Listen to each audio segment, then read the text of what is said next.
Hey everybody, welcome to episode 59 of the Geek Out Show. I am here with my co-host Gil, Hey, what's going on? and we have a very special guest today, Leo What's going on, from everyone? from the League of Geeks. Yeah. Yeah, the League of Geeks. That's Yeah. some shitty show, that some people like. Well, fun fact, your shitty show, as you called it, was what got us kind of into wanting to do a podcast. And I don't know if you remember, but it was like a call-in. And you said if you want to do a podcast, just make sure you do it with someone who, is committed, and this, that, and the third. And we had a little trial and error, but I finally, me and Gil finally just made the perfect combo. So That's good, man. I'm glad. It's tough doing podcasts. If you don't get along, I mean, and even if you do at times, sometimes it's not like the chemistry doesn't always fit. And even with the League of Geeks, Sean, Steve, and myself, it took us a while to get our groove going. We were learning each other, feeling each other out. Now, like it's like second nature. Yeah, it's like second. Yeah, exactly. Yeah, same here. So I'm happy to have my little buddy. That's you, Gil. I'm far from little. I'm just saying. Yeah, but you're my little buddy. In any type of way, I'm far from little. But yeah. So, Leo, not that we really need to, because we kind of know you a little bit, but for our listeners, we have to put you through a geeky background check. Are you cool with that? Yeah, that's fine. Sure. All right. So we usually have on our show we have multiple sections: comic collectibles, anime, video games, TV, and movies. Now I know you're not a big anime fan. Well, it's not that I'm not a fan. So I want to stress that, because like every anime that I've watched, for the most part, I think I've liked. Like I really I really enjoyed One Punch Man. I can't wait for season 2 of that. Okay. It's just the problem is I got into it late. Okay. And the daunting task to go back and watch anything. So it's like I'll pick and choose movies. Like I got into Castlevania on Netflix. I thought that was fantastic. But it's like even in the 90s, I watched like the Street Fighter anime, because it was on at midnight. I forgot. I think it was on MTV or something back. Back in the day. I'm an old man for those that don't know me out there. So back in my day, we used to watch MTV. And, they had Eon Flux and a couple other shows that were anime related. So okay, so you got a little anime under your belt. Comics, like I said, we know, but when did you get into comics, and who's your favorite publisher and character? Well, publisher's easy. Yeah. I read comics as a kid. I started about 5-6 years old is when I started getting comics and started, I wasn't like reading. I mean, I was 5-6 years old. My parents would buy them for me because they knew I loved Spider-Man, and Spider-Man is still my collector focus and my focus on anything. I have, I have a couple thousand books now, mainly Spider-Man or Marvel. I dabble in DC here and there, but it's Marvel and it's Spider-Man, and so it's been 30 plus years that I've been into comics. But to be honest, like over the last, I want to say 6-7 years, I kind of pick up trade paperbacks. I don't read week to week issues. It's just too hard and too expensive to keep that hobby going. And there's so much I want, and got a house, you got to maintain that. Sometimes you gotta buy some furniture, and you can't buy a statue or a week's run of comics. I mean, to everybody who can do it, I appreciate it, and I think it's awesome that they can keep up. And I love that you guys talk weekly comics. I wish I could. I'll go back and I'll read stories. I'll go Well, there's a few apps, man, you can download to get them weekly books. You're right. There is, and I should. I mean, I got the DC apps. I've been kind of flipping through a lot of the old Teen Titans books and stuff like that because I know, Sean and Steve on my podcast love those guys, and I've wanted to do more research on them since we've been watching Titans and going through Young Justice and stuff like that. But I don't know what it is about reading on a tablet or on the computer. It just doesn't feel the same. Like I don't feel as interested. No, you're right. And holding it, relaxing in my recliner, and kind of flipping back at the pages and kind of seeing like the awesome artwork. It's just not the same. And again, maybe it's just because I'm an old fogey, but it's that's why I like to pick up the trades. Yeah, no, I definitely feel you, man, and especially like the way I read comics. I read it twice. I usually read all the words, and then I go back and I look at the art in detail the second go around because you miss a lot when you're just trying to read through. So that's kind of what I like to do too. So I feel you on that, man. It's best to have it in your hands. For sure. Collectibles. You collect a lot of things, but what's your focus? Right now, statues. I've gone the gamut. My room is in pretty good shape. I collect everything though. Like I like figures, but I get in and out of them. It's so weird. It's just because I get similar to the comics. Like I think it's just overwhelming when Marvel's my focus, of course, for that. I do dabble in a bit of Star Wars and in 80s toys, but like Marvel Legends, they come out like 35, 40 figures a year now. And yeah, it's hard to keep up. You're paying 20, 25 a pop. If you can't find them all, you're screwed on the Build-A-Figure, all that kind of stuff. And it's just like, I would rather have a nice statue at this point in my life and, not worry about posing, all that kind of stuff, and just have it there. So it's really been statues lately, and really, middle level statues. I don't go crazy. I'm not into the big sideshow $500 to $1,000 things.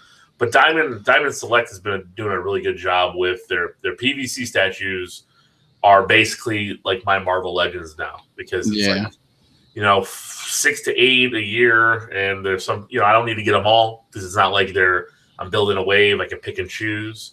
And then their premier line, which I got a hookup over here, which I've been probably getting those for about $100. They retail for about $150. Okay. And those are my big ones. Those are the ones I really love to pick up. And there's a few this year that I've got my eye on. I got a little Hot Toys and a little bit of this and that. So, and then I collect retro video games. That's another big collecting thing that I'm into. So, especially in Nintendo. So all Nintendo. Well, that's good because that covers the video game portion. I don't have to ask you about that.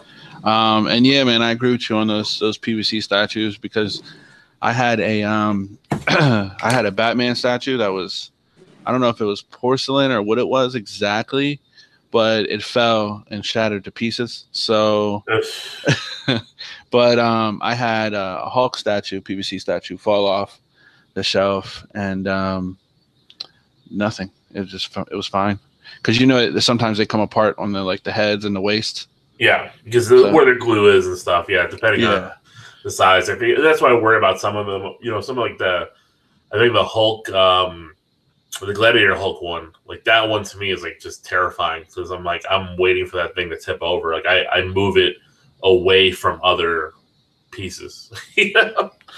But yeah, definitely. But yeah, it's for all our collectibles, man. It's like I like to open, so that's like the figure thing. But then I get pissed at myself when I get a good figure. I open it and then I see that it's selling for like $150, and I'm like, damn, that's a statue. Yeah, gonna hang on to that one. All right, and then I guess TV and movies, man. Oh, I love movies. I mean, I've always loved movies. Movies have been a passion of mine. I have over 2,500 movies on Holy shit. DVD or Blu-ray now. TV, I get in and out of TV shows. I'm not last night we were recording a show, and I was getting kind of a lot of flack because I never watched Breaking Bad, or I still haven't really got into Game of Thrones. I've watched, I think, season 1, or like I'm at the last episode of season 1 for Game of Thrones. It's just long form television is, I'd rather binge at this point. The Netflix stuff. I'll watch Stranger Things. I love that. But like week to week stuff, I like situational comedies. I can watch with the kids and stuff, and kind of like call it a night. I don't. Yeah. I think that's the problem. I got a lot of little kids running around the house, and I don't have me time. So, and when I do have me time, I'm recording stuff or editing stuff or. Gotcha.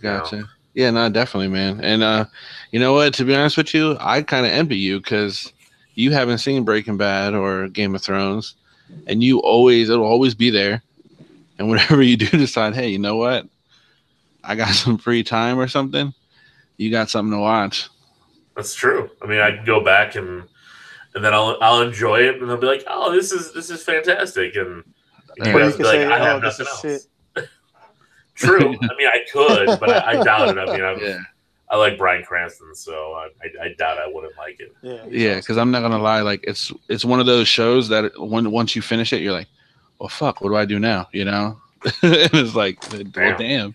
So you have Better Call Saul, and then I don't know if you heard, but they got this Netflix movie coming out post Breaking Bad. Oh, that's right. Yeah, with what's his face? Aaron something.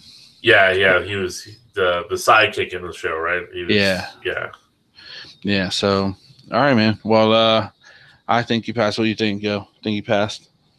Definitely. I mean, I already knew that coming in, to be honest. Yeah, we all knew. But, hey. I mean, damn, I throw my own comic convention, man. Of course I passed. It's just... I mean, we were gonna definitely bring that up. But yes. Alil, you want to get into that real quick? Oh, yeah. I mean, I was just messing. I've hosted my second comic book convention. It's kind of like a throwback. We're not big into the huge celebrities and everything. We're trying to keep it smaller, trying to keep it to the artists, to the comics, to the toys and that kind of stuff. Comic book convention. Exactly. Comic Con doesn't mean that anymore these days, and it's not that it's a bad thing, but it's like I look at it, as a man ready to turn 40, and I got 3 kids, and it's like I don't want to take them to the big cons we have here in Chicago because they cost an arm and a leg. Yeah. And it's like when I did last year, I took them to one, and they had a great time. But at the end of the day, like you're dropping just for tickets for everybody to go, and then everybody needs to get one thing, and then so on and so forth, and all the prices are jacked up. Yeah, I mean all the prices. Well, and the prices are jacked up because those guys are getting killed on the cost of a table and the cost of a booth and all that kind of stuff. And so, like for us, like we're keeping all that stuff low for the artists and everything. The tables are dirt cheap. They make one sale, they basically have paid off their table for the weekend. And that's kind of what we're focusing on. We want to help them push their products. And, it's not in it for me to make money. It's in it for me to kind of keep this going and kind of bring in the youth in our area to really enjoying what I grew up loving. Yeah. So that's cool. I remember hearing something about Kevin Smith talking about how comic book conventions used to be in a basement of a church or something that. For sure. And like anywhere you could, a parking lot, like they would pop the trunk and like you just have freaking long boxes in your trunk and everyone would just kind of set up and you might have an artist here or there, but I don't know. And that just sounds like it's like pure, Exactly. And that's what we're hoping for. I mean, I'd like to get some of the bigger artists to come out, but not at the cost of anybody else. Like it's not like once we get big enough where we're getting enough people, then I would do something like that. Because I've talked to like Jim Steranko multiple times, and getting some of those legends of comic art to come out and do something like this Yeah. it's not, again, not a $60 entry for one day. Yeah. And it's something cheap that they can get in. They can see that a man who helped usher in the wave of Marvel, some Neil Adams and whoever else we can end up getting down the road. But again, it's not, no offense to anybody out there, but I'm not trying to get every wrestler and every YouTuber and every TV celebrity to come out and then draw up, charge $60 a head, and then on top of that, $100 a photo op and all this kind of stuff. It's like, that's not, to me, that's not what those conventions are for. And they're that now, but I don't feel that that's what they're almost like pop culture conventions. That's what they should start calling them. I think. Yeah, for sure. I mean, that's even here. It's like one of the big ones we have here is it used to be called like Chicago Comic-Con back in the day. Now they changed their name to Chicago Comics and Entertainment Expo. Oh wow! It makes sense now. Yeah, that's cool. Like, you know what, you've told everybody what you are, and I'm okay with it. But it's, again, like, I don't, that's not what you're aiming for. No, not at all. So we got that going, and that's it's in 2 weeks. Well, so if you live in in the Chicagoland area, hit us up on Facebook at GeeksCon. That's Geeks with a Z, and check it out. Hopefully you can make it. Yeah, definitely, man, definitely, and we'll post it on the Instagram as well. I appreciate that. For our 200 followers to to see. I have connections with Bob Layton. Maybe for next year, if you want, we could talk off the cast. I can give you his number and stuff. So. Oh, that'd be great. Yeah. Yeah, he did that famous Iron Man cover with the alcoholism. Yeah, no, that's fantastic. Yeah.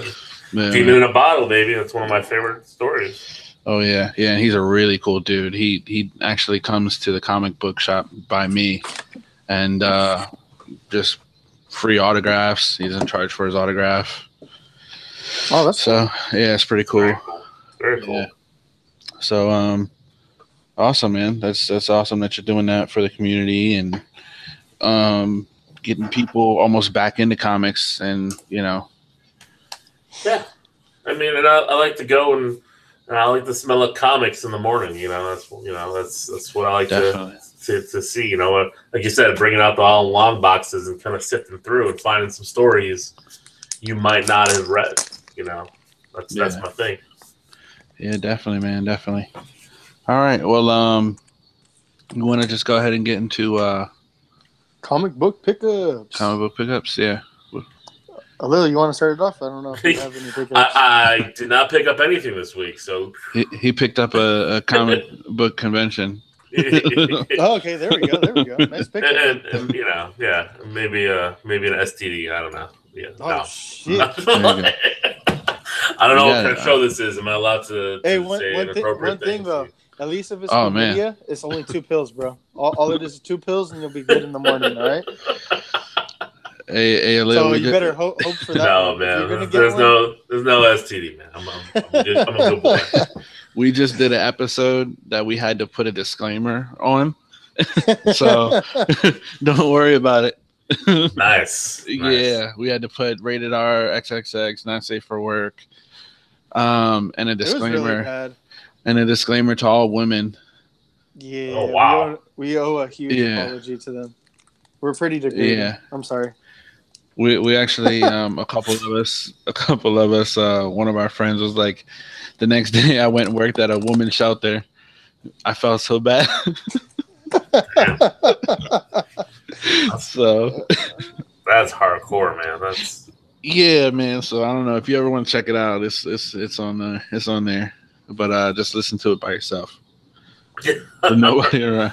No wife, no kids. No problem.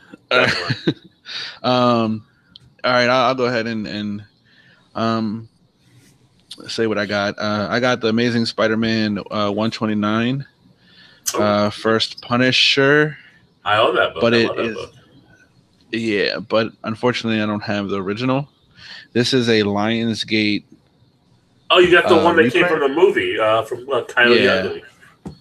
Yeah, so I just the cover's so iconic and so nice, and it was $15. So I was like, I want it, so I got it, so I can get an actual copy. Let's see. I got the original up here. You know what I'm saying? No, I'm just messing with you. No, I listened to that episode. I do have it, but I heard that episode. I know you got it. No, it's cool, man. Like that's an iconic book. Have you seen the movie Coyote Ugly? No, I have not. I seen that movie with my moms. With your moms? Yeah. Yeah, you see my mom, women dancing on the table. My mom made me watch the movie. Like it was like a chick flick. Is Tyra Banks in that one? Yeah. No, I can't remember the actress in it. I don't think it was Tyra Banks. Was it Naomi Banks? No. It was Naomi Campbell. Is that what you're trying? Naomi Campbell? There we go. No. Was it her? No. I don't know. It was just a sexy black chick in there that I had a crush on when I was little. So yeah. Yeah, well, I mean, the movie revolved around that issue. And, the dude that she was getting with, that was an important book to him or something. Oh, you're right. It was Tyra Banks was in it. Damn, I totally forgot that. Like, all right, cool. Yeah. I love me some Tyra Banks. But yeah, no, I don't know. I didn't even know. I thought this came out with the Punisher movie. You know what? Maybe it did because I know they had because I'm trying to remember who. I thought that was with because you're right because it said Lionsgate. That might have been the Punisher movie one. They had a Coyote Ugly edition one that was limited. Yeah, because of that movie. They gave so much better stuff away back in the day.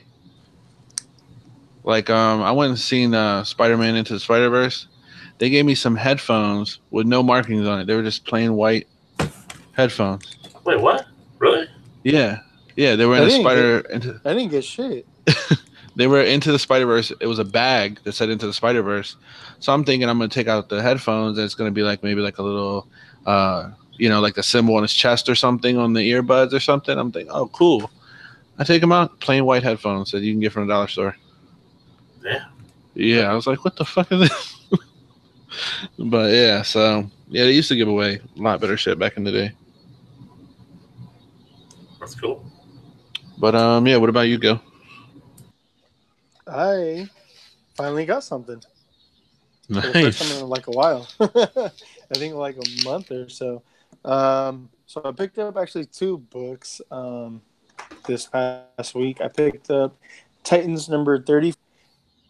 And this is a cover that I was talking about, done by Tyler Kirkham. This is the minimalist cover, a virgin cover, but that's a nice cover. The title at the very bottom.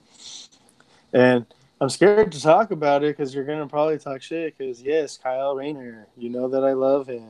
Shut up. So, bitch. Your weird obsession has Kyle Rayner.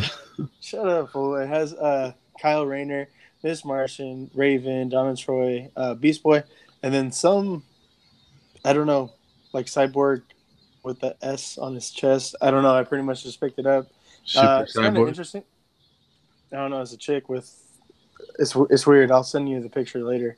But I don't know who the character is. I'm gonna take a look at it, maybe read it. I mainly just got it for the cover. But I was skipping through the pages, and I seen that Kyle Rayner's actually caught. A couple of the people are actually caught, and they're about to be killed. So I don't know. Maybe I might pick up the issue before and after to actually find out the whole entire story arc behind this. And then I also picked up Venom number 11. And this book there's a bit of controversy going on with it right now, and this will actually go into comic book news. We'll just transition right into it.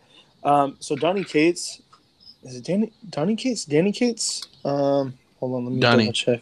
Donny Cates. Donny Cates is actually so he's actually getting death threats over this issue because it's kind of rewriting some of the history.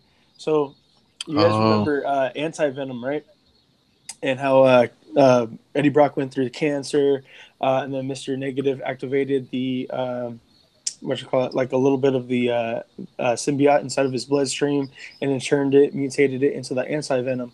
So all of that is just all a figment of his imagination, and actually the symbiote made that whole entire all those memories, implanted it into him. So like none of that actually happened.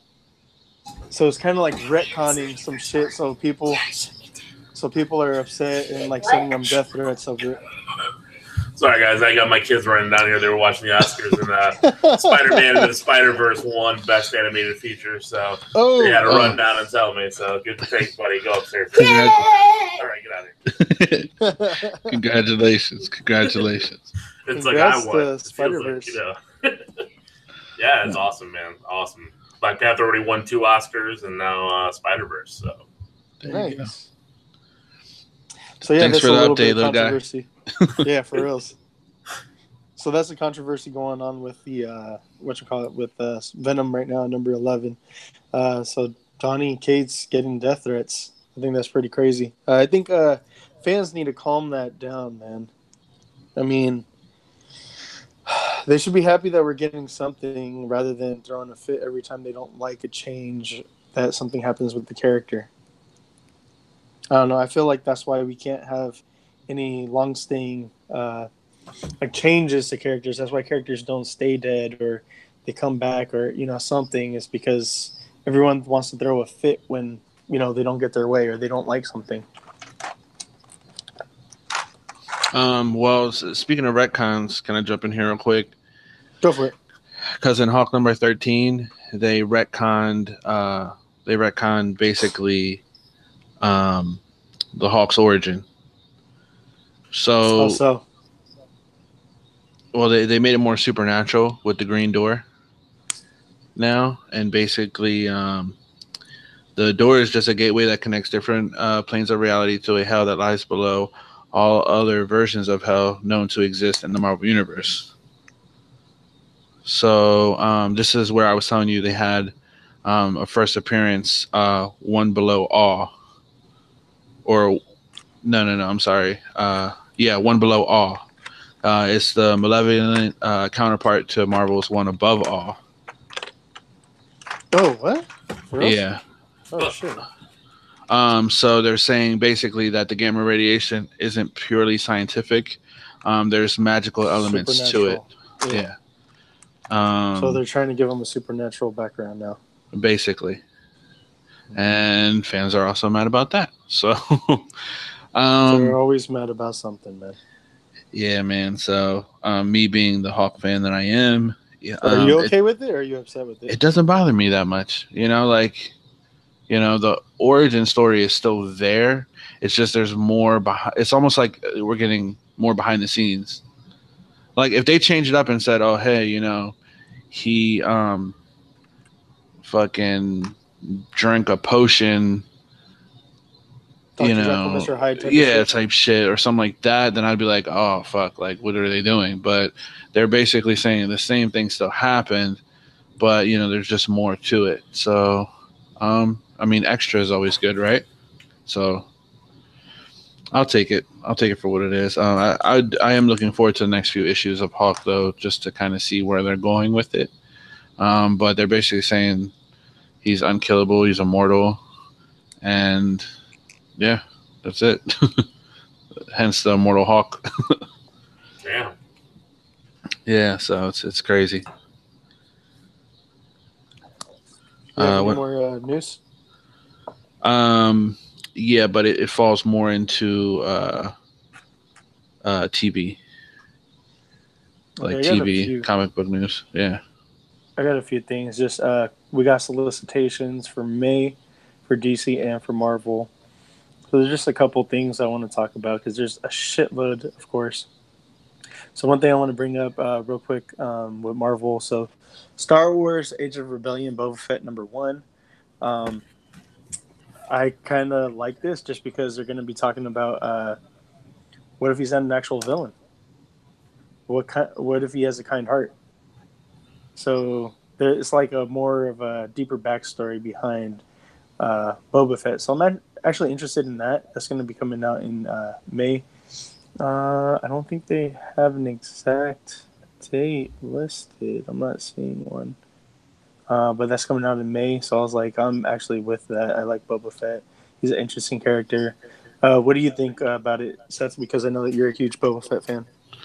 To be honest with you, I always thought he was just doing his job anyway. Like I never thought he was, hey, I'm on the side of whoever pays the most money, right? Like that's what a bounty hunter is at the end of the day. Definitely. Like it's nothing personal. It's just a job. I was hired to kill your bitch ass, so that's what I'm gonna do. No hard feelings, right? True.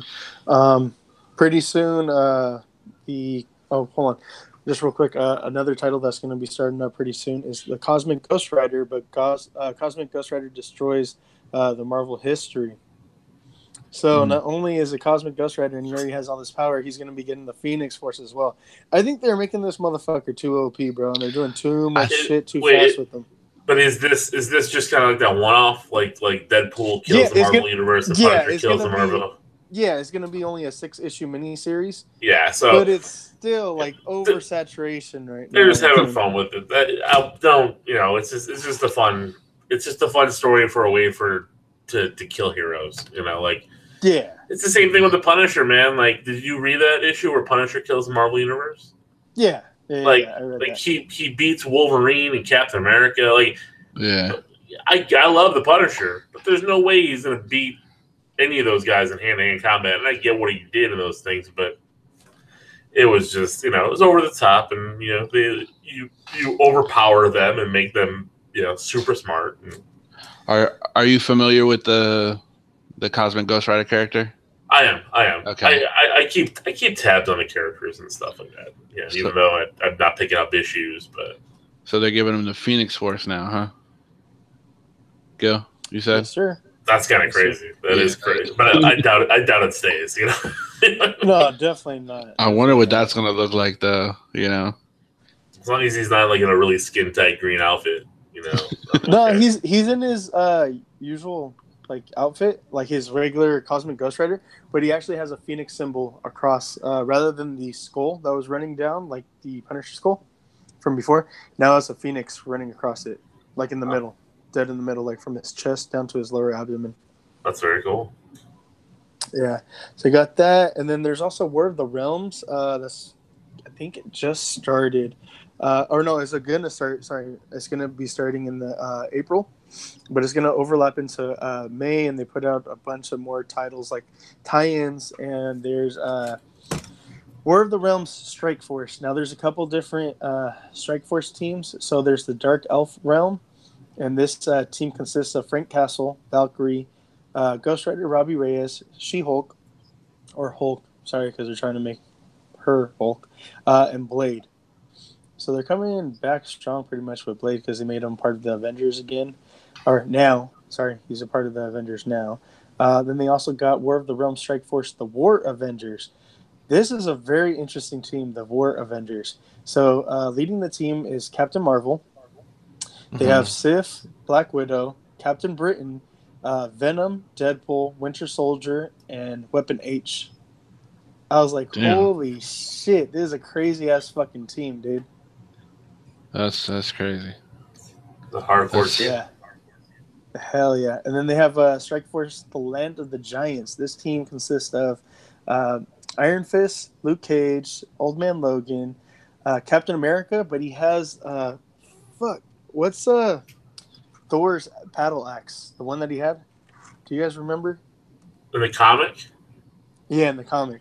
Like it's with a J, right? Like Joe, like God, why did I forget the name? Like it's Jim.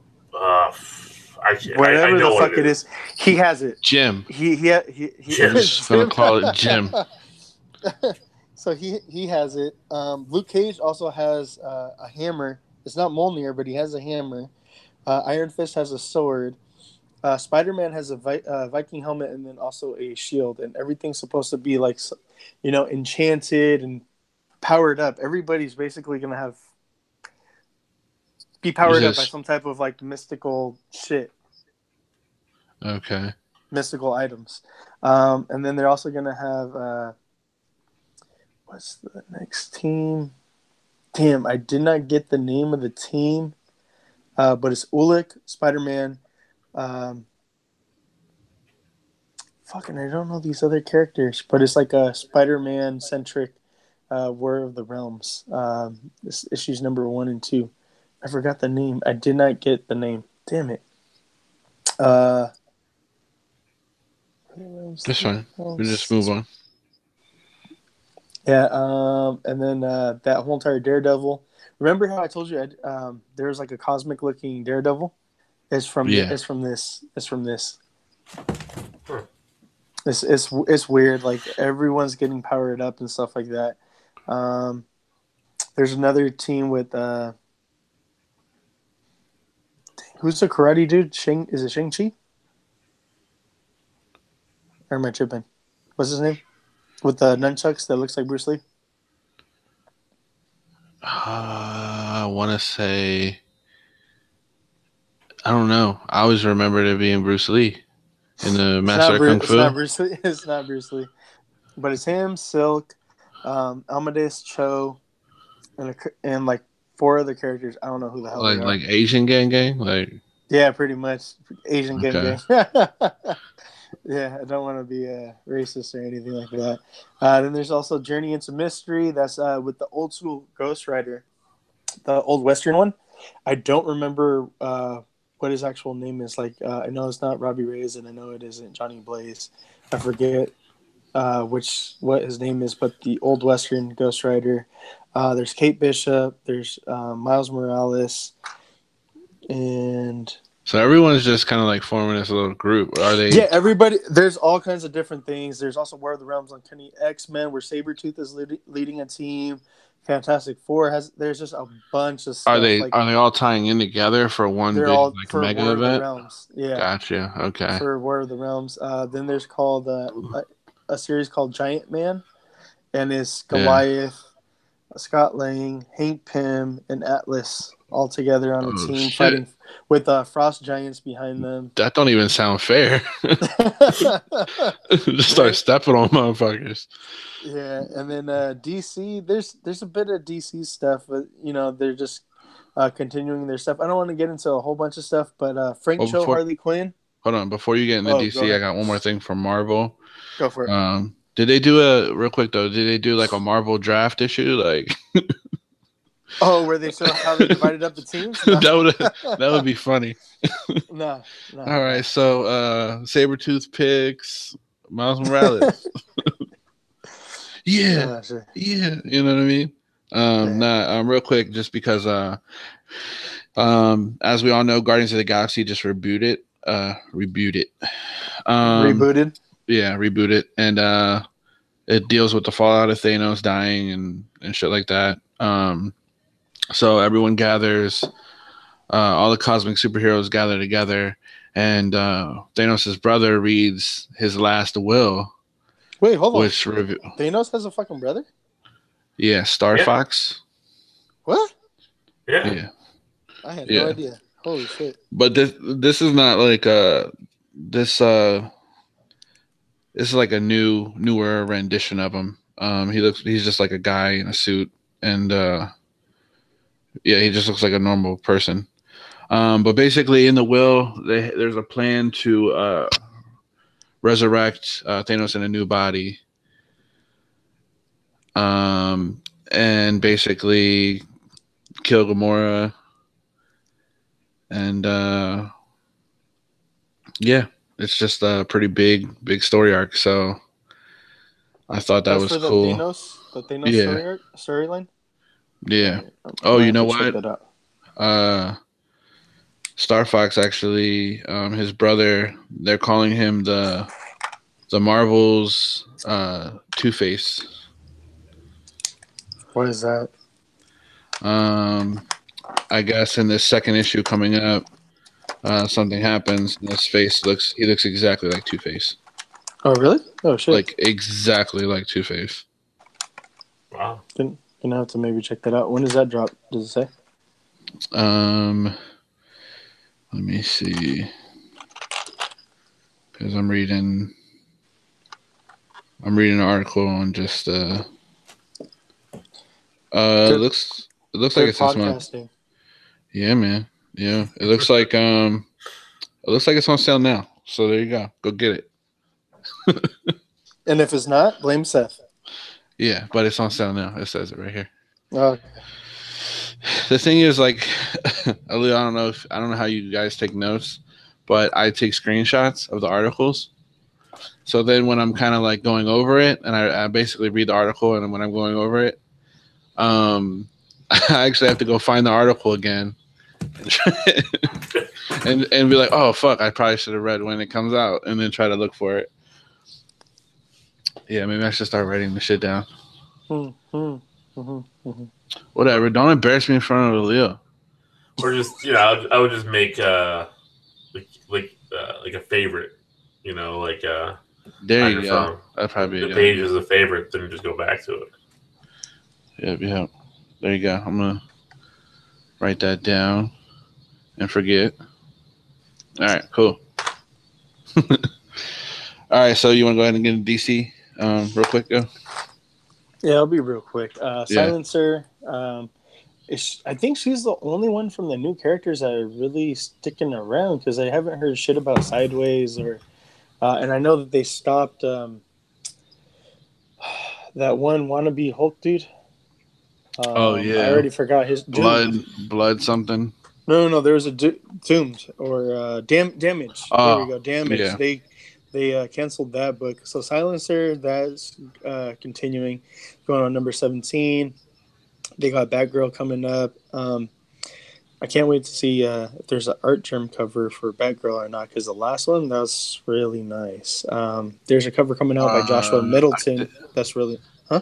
Middleton's doing a lot of the Batgirl covers. Yeah, no, but art germ did, I think number 33. I think he's doing... Well, okay, so one is doing the regular covers and one's doing the Virgin variants. Yeah, well, Middleton is doing a variant. So I don't know if that's the minimalist one or... I think it's the minimalist one. So the regular cover is probably art germ then. Well, no, they already announced who it's going to be. The regular cover is going to be Francis Manapul. Oh, okay. I don't even know who the fuck that is. And the regular cover looks ugly as hell. But I'm going to keep it moving real quick. There's Catwoman Annual number 1. That's going to be towards the end of May. That cover is actually pretty sick. And then Harley Quinn number 61. Mm-hmm.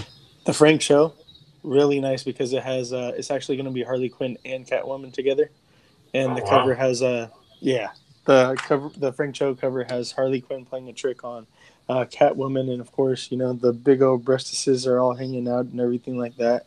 So yeah, Frank Show is a pervert just like us. Gotta love Frank Show, man. Yeah. Titans. I actually want to start reading this. It looks interesting. The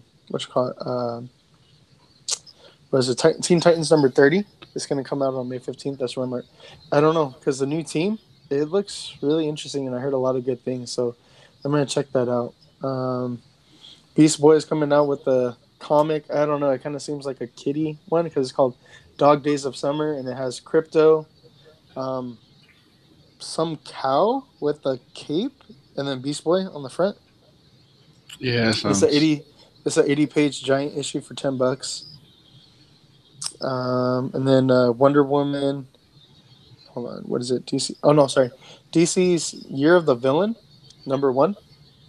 I guess this is going to be a new series, but the cover is pretty fucking sick. I don't know if it's going to be a Virgin variant or this is a... I don't know. It's Cheetah though. Oh, it's done by Art Germ. That's why it looks so familiar to me. It looks pretty sick, man. It's her crouching down in some in the savannah, behind some grass and stuff like that. I'm getting tired of Art Germ, man. He's making me spend too much money on these covers. Yo, for reals. And then J. Scott Campbell's coming out with the Black Cat series. Oh, nice. Hold on. He's gonna be doing the cover for the Black Cat series. Okay. Yeah, and then dude, it looks nice, real nice. I bet. Real quick, pretty awesome. Yo. Real quick, for DC, the only bit of news I have for that is Batman: The Last Night on Earth by Snyder and Capullo for the DC Black Label. They promised no penises in this one. Nice. Boo. But the cover shows Batman, and then it looks like a lantern with Joker's head inside of it. I brought that up last time, remember? No. Yeah, I did. Greg Polo showed it off like a couple weeks ago. We talked about it on the phone. No, we talked about it on here. I'm pretty sure it was the phone. Well, whatever. About 3 episodes ago. Anyways. Okay. Well, I'm bringing it up again. See, Alil, so, I'm sorry. I apologize. You're embarrassing us in front of Alil. You're making us look bad. No, you started it. You don't even know the shit that we announced. See, he just called us terrible. Terrible. Need to go back to watching the Oscars. What are you guys doing? Damn. Good job, Seth. No, man, you guys, no joke. You guys are filling me in on a lot of things I have not kept up with. So I appreciate this segment, even though, you just stumbled through the last few things. Yeah. Damn, got him. Oh shit. Yeah, anything else, Seth? Because I have one last thing. Did you hear about that? I don't know. Are you gonna repeat something that I said about 3 shows ago? No. Probably. Go ahead. you go. Damn, you go. got him. So Power Rangers number 39 is gonna go on sale in May. But then we also got a new redesign of the Rangers. Some people like it, some people don't. I personally like it. So about 3 months ago, 3 months ago. 4 months ago. Issue number 35, we got introduced to the Solar Ranger. So number 39, we're going to be getting a redesign of the whole entire team, and everyone's going to be a Solar Ranger. Now, keep in mind that we do have a new team. It isn't the regular Mighty Morphin Power Rangers. It's that mismatch team of the Phantom Ranger, the Green Samurai Ranger, a bunch of different Rangers, but they all get a redesign of the Solar. So there's a pink Solar Ranger, purple Solar Ranger, blue Solar, red, yellow, black, green. And that's all done by, what's his name? Simon DeMille. He's actually, he does variant covers and artwork for Marvel and DC. We posted his artwork and he actually liked it on the Instagram page, so that's pretty dope. I don't know if you knew that, that's cool. Seth. Yeah. That's 2 times now. We posted Artgerm. Artgerm liked it. Now this guy, Simone. So shout out to him. Very cool. Yeah. He's actually the dude who designed the Solar Ranger, Seth. Yeah, that's actually pretty cool. Yeah. Although I know that you don't like the Power Rangers. I'm sorry. No. I just mess with Steve about it. I mean, I have no problem with them, but he just don't like Steve. So you gotta understand. you gotta understand. You love your love for the Power Rangers. You owe to Spider-Man, and that's it. The Japanese Spider-Man. I thought Kamen Rider. I thought Kamen Rider, but okay. Just that. I don't know. I love the Japanese Spider-Man personally myself. I've never watched it before. I'm just saying. Oh man, a Leopardon. Oh man, the giant robot, car. I know what that is, and I heard of it, but still have never watched it before. Yeah, me and you obviously shout out to Carl. You know Carl. Yeah. Me and him were just talking about some of the older action figures and how much they go for the Japanese Spider-Man. Yeah, they're ridiculous. It's disgusting. For real? Oh yeah. Yeah, it's like thousands. So. Oh shit. Yeah, man. So they're really hard to find. I'll go ahead and end comic book news with this because you made me second guess myself, Gil. So fuck you. I'd rather so DC's you be reporting, the correct information. I'm just saying. What if I just wanted to remind people from 3 episodes ago? That's fine. That's my way of acting like I knew. So Batman Damned, the final issue for Batman Damned is getting pushed back. There's no date. All orders were canceled. Yes. All orders were canceled. There's no release date. That shit ain't never coming out. So I don't know, man. I don't know. I think it's crazy. I think it's crazy that they want to release this DC Black label with all this. I blame the soccer moms for cutting edge. Yeah, they fucked it up for all of us, man. All because fucking bat dick all over the goddamn place.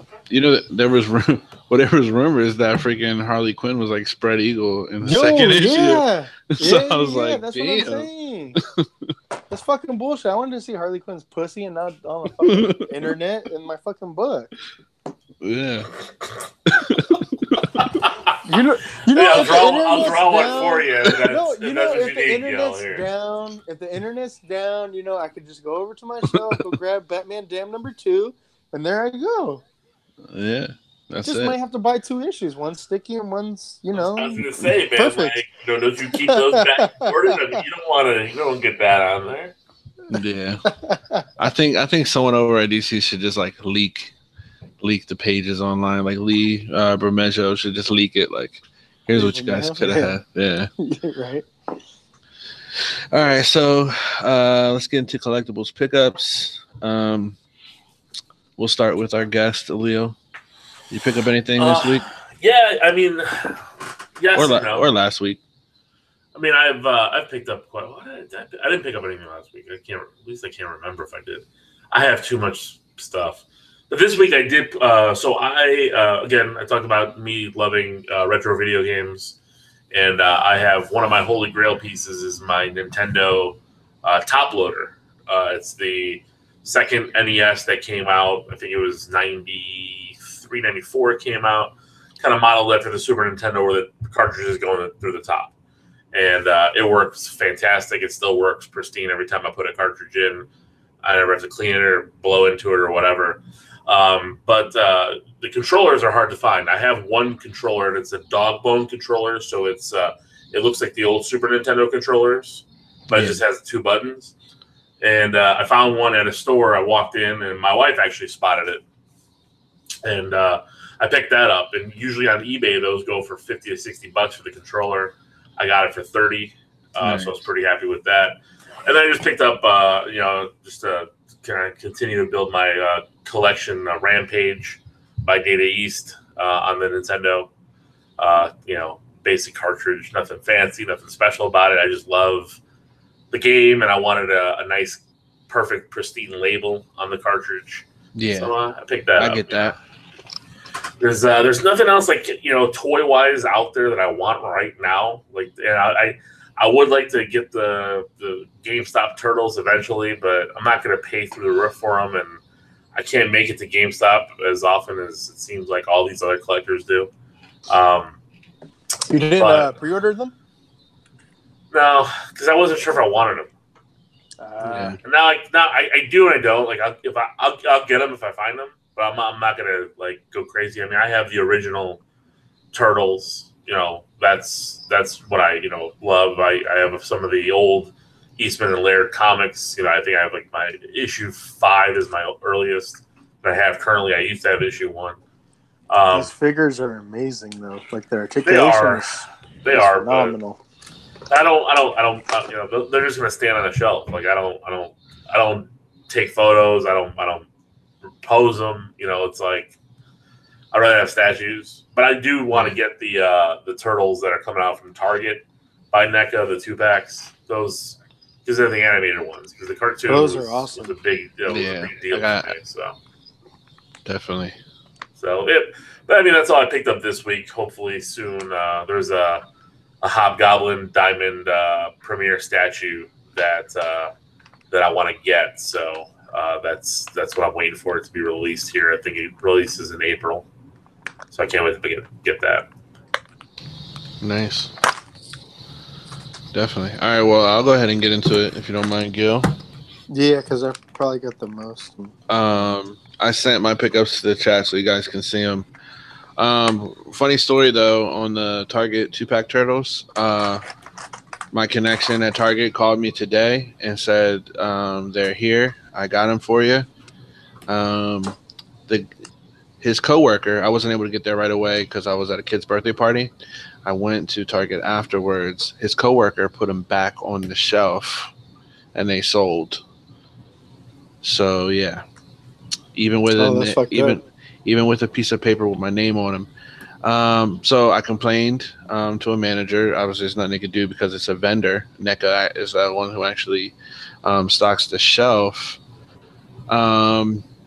They don't. I thought it was the ambassador. I don't know. It's something about they don't do that. The Target doesn't backstock nothing. NECA, whatever is out on the floor is out on the floor. So I complained. I was like, "Hey, well, what's going on?" Oh, well, a lot of people were asking for these, and we can't hold on to rare items or something like that. He was just being a dick, bro. So he said he'd just keep his eyes open for another set. Unfortunately, so yeah, when having a connect don't always pay off. So yeah, I was pretty upset because otherwise I'd have the whole set of 2-pack turtles to talk about. But instead, I have. Did you see the picture I sent to the chat? Yeah, I did. So I got Amigo, pint-sized superhero Spider-Man, 1975. That is awesome. This is what actually got me and Carl talking about the vintage Japanese Spider-Man figure because this is the closest thing to it that I have found so far. And I don't know, man. There's like a charm to it that I just like about older figs. So I picked this up, $10. You can't beat that. The paint on it's still pretty good, so I was happy about that. $10? $10, yeah. You want to sell it? No, but I'll keep my eyes open for you. I have a lot. There's a lot of good hunting in Florida, so if I come across another one, I'll let you know. And then I got this Beastman complete. Nice. Soft head, good paint apps, and I got this for $15. So that's not bad at all. And the joints are stiff, so you don't got the noodle legs, as I like to call it. And then for $3, I got this little 5-inch Hulk. I'm a big Incredible Hulk fan, so I have a whole shelf. That's from the Marvel Universe 3 3/4 inch line. Yeah. He looks a little cracked out in the face, but the sculpt and articulation is pretty good, man. So it's a good figure. They have. I mean, you can. What I would do. I mean, now because that line actually had matching gray and red Hulks that went with that line. I used to have them all. I used to collect this line, and I sold them all off eventually. Yeah. They're nice figures. The Hulk figures are good and beefy. Yeah, definitely. I mean, he's gonna go nice on my Hulk shelf. Like, I have like a good 18 Hulks on there now, so he'll fit in perfect with the rest of them. And then my little brother surprisingly got me this 12-inch Kenner Sand Trooper. And it's dope. Yeah, and it's pretty cool. Like the armor is like soft, like rubber, and it's cloth suit underneath. And I haven't stripped them down, but I don't even know what's underneath the cloth suit. Maybe like a Ken body or something. I don't know. A reused Barbie doll figure, but yeah, man. I thought this was pretty cool. So, and he got this for me. I don't know what he paid for it, but I think it's pretty dope. Very cool. It's reminiscent of the 3 3/4 inch as far as the style goes. So, and Gil. Yo. That's all I got. What you got, my friend? Couple things. Not a lot. Let me see. Last week I went over to my local comic shop. Shout out to Comic and Figure Addicts over in Union City. Juan. That's my dude. My homie. Anyways, he sold me a Mezco tactical suit Batman. Yes. Now, I was on the fence about this, but then I seen a sick-ass custom, and remember I brought it up and told you, hey, I want to make that custom. So I was like, well, for sure, I'm going to get this. And I pretty much just got it so I can make a custom Punisher. So I did that custom, and it's fucking amazing. So just real quick, I'm going to talk about what I did. So tactical suit Batman, he's amazing. I turned him into a Grim Knight Batman from the whole entire Batman Who Laughs storyline.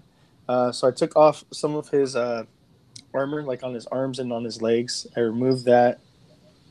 Added some machine guns and a bandolier and bits and pieces from different Mezco figures, like a holster around the thigh. So I got him all decked out with a bunch of, guns. Now his armor for his thighs and his arms, I took and put them on a Deathstroke body. and I took the chest plate from Deathstroke and I painted it. So the rumor is that this Mezco Deathstroke armor was originally supposed to be for a Punisher. It never went into production. So they're just like, well, fuck it, throw it on Deathstroke.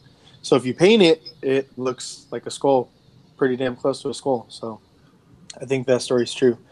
So I went ahead and did that, and it looks fucking amazing. I used the armored head from the San Diego Comic-Con Mezco Punisher as well.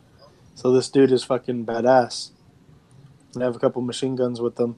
And then my San Diego Comic-Con Mezco Punisher body, I just threw a different head on him. So I have 3 badass, kind of kit-bashed Mezco customs right now, which is pretty awesome. Yeah, they all look fucking nice, especially the Punisher.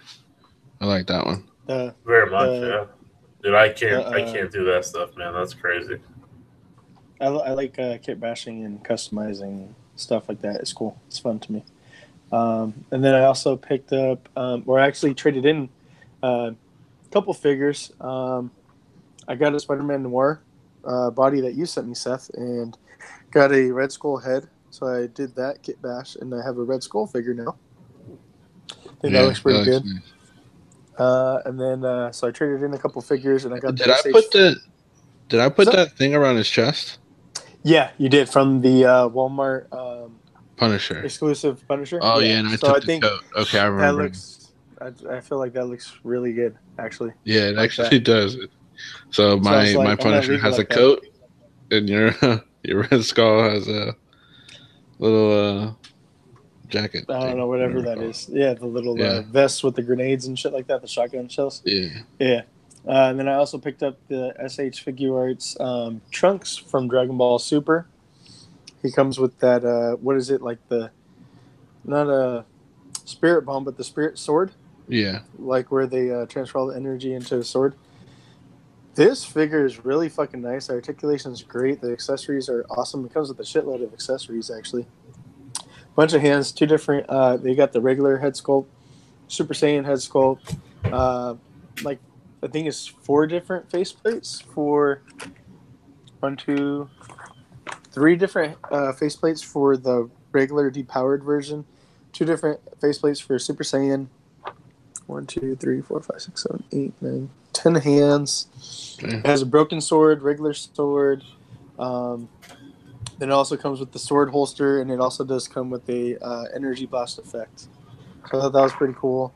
And then I also picked up the Fugitive Predator from NECA. This thing is really fucking nice. I've been trying to get, me and you have both actually been talking about trying to get a definitive Predator. I still don't think I have that definitive Predator yet, especially not with this figure. But I think with, me kit bashing and shit like that, it's been a long time since I've done it. I think what I'm going to do is buy a few different Predator figures and kit bash my ultimate definitive Predator, bro. And I think I'll buy a couple because I already got a couple deals lined up with Juan. And I think I'll make one for you too. So I got you. Tight. I'll have one coming to you. That, man. And I actually got a couple things I put aside for you actually today that'll be coming your way. So I got the turtles, and I got turtles and a couple other things. I'm pretty sure there's some shit that you forgot about already.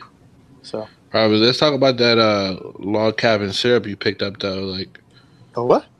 That log cabin syrup that's in the pictures. Shut up. You're stupid. I was like, wait, what? Costco size.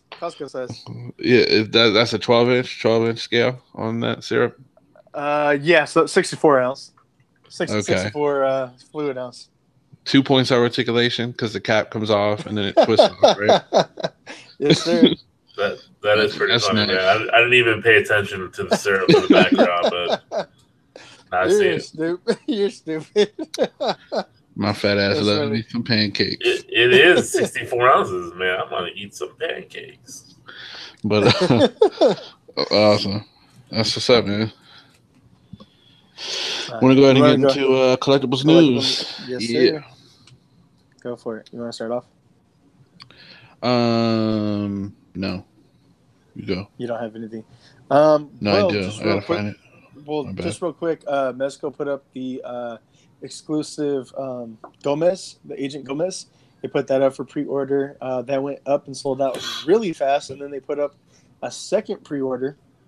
Everybody who ordered the first round actually received theirs already.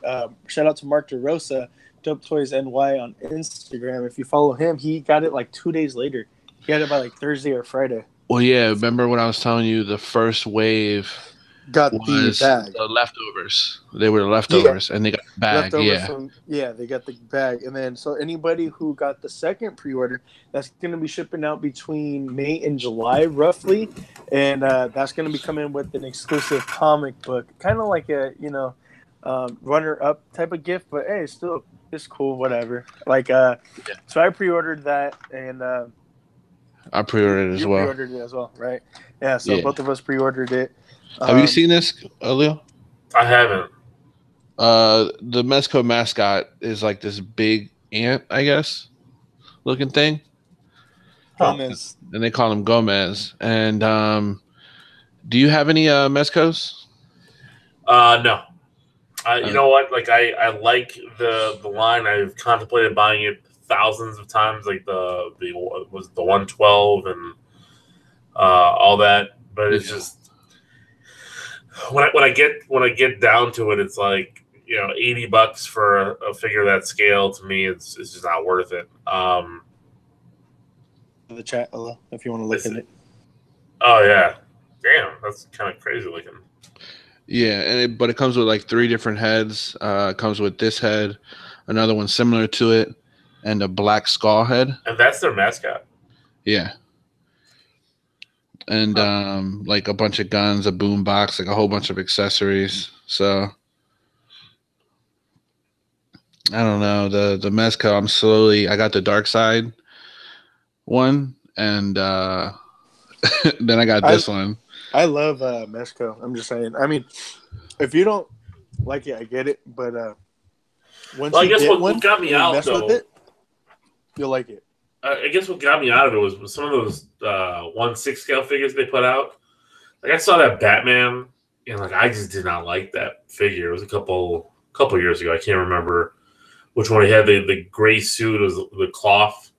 I think that's my biggest thing is like if some of the body types don't work, I'm not that into it.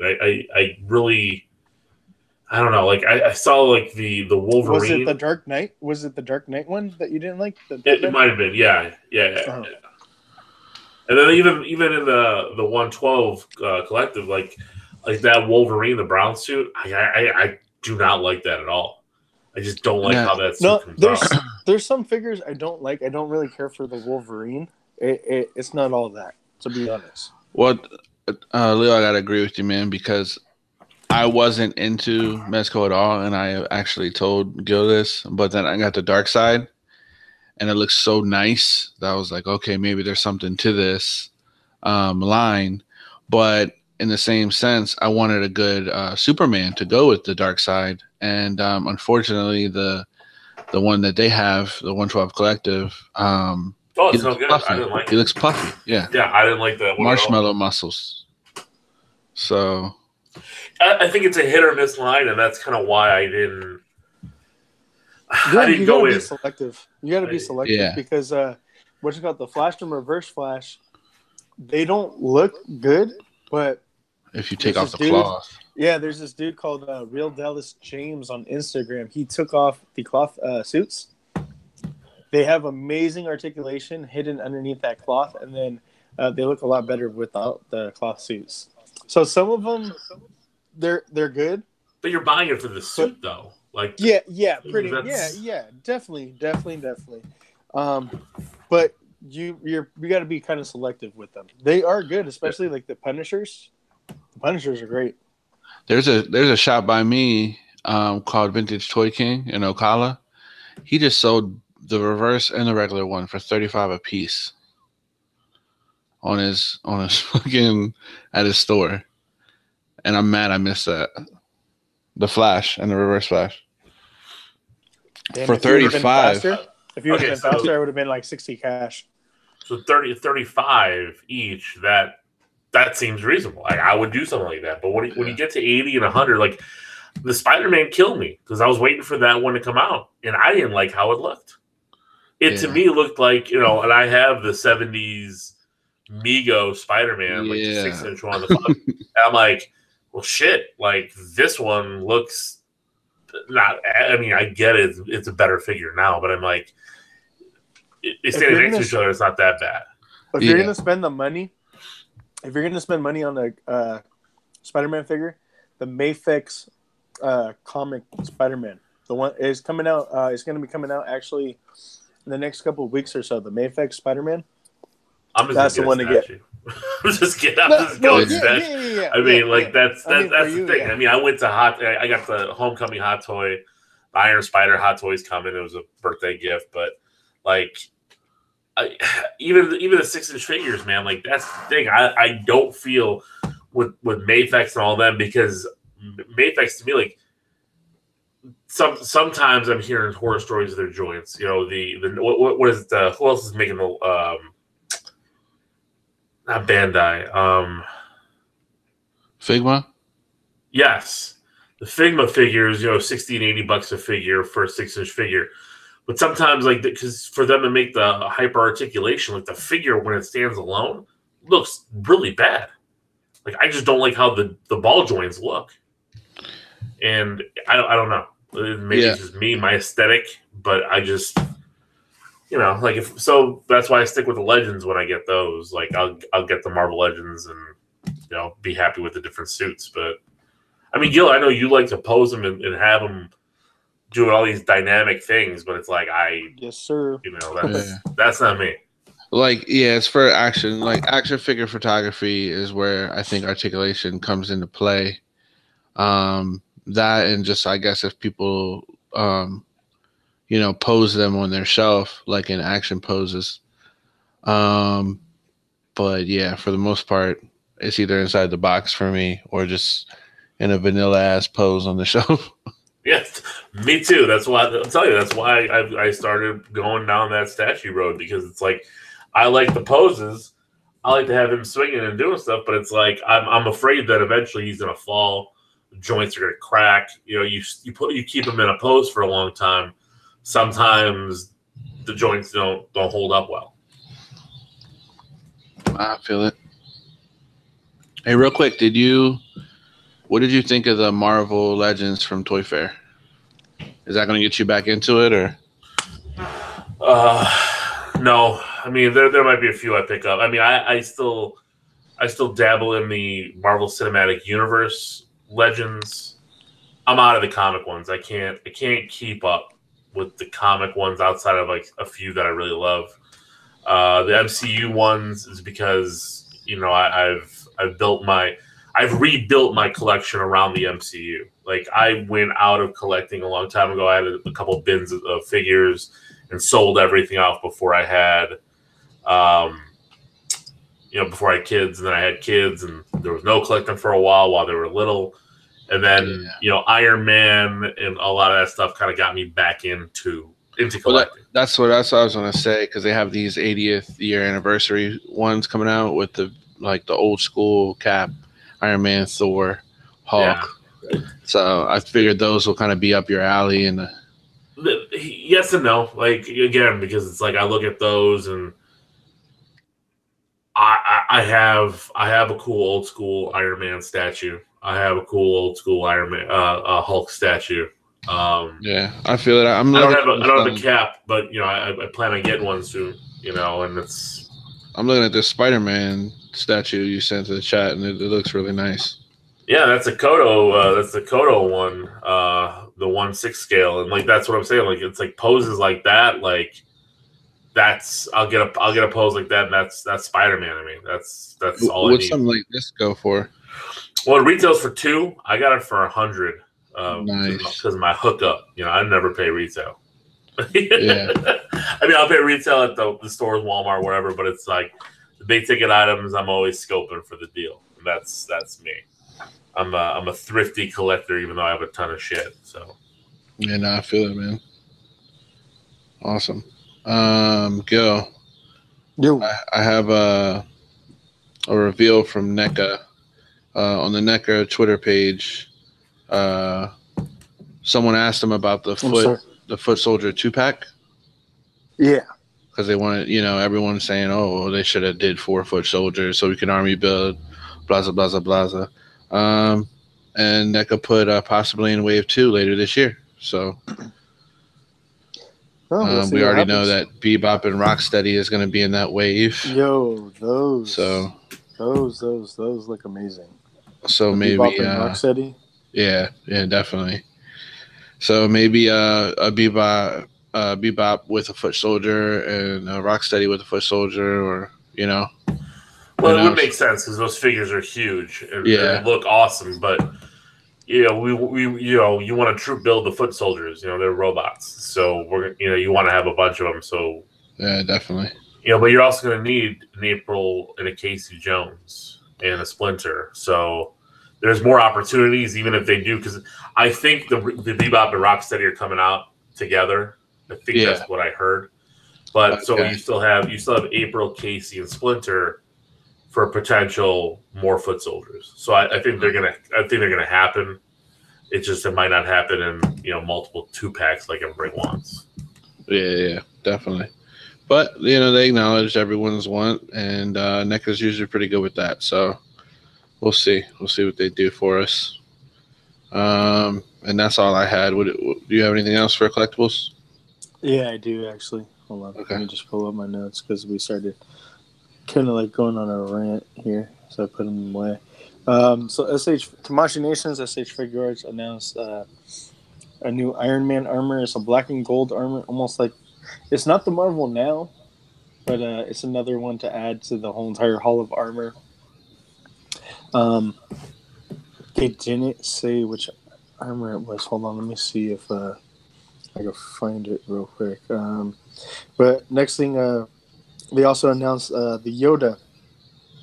So last year they did show it off for Toy Fair, or no, New York Toy Fair, or New York Comic Con. They showed it off. Now they actually put it in like the solicitations of going up for pre-order pretty soon.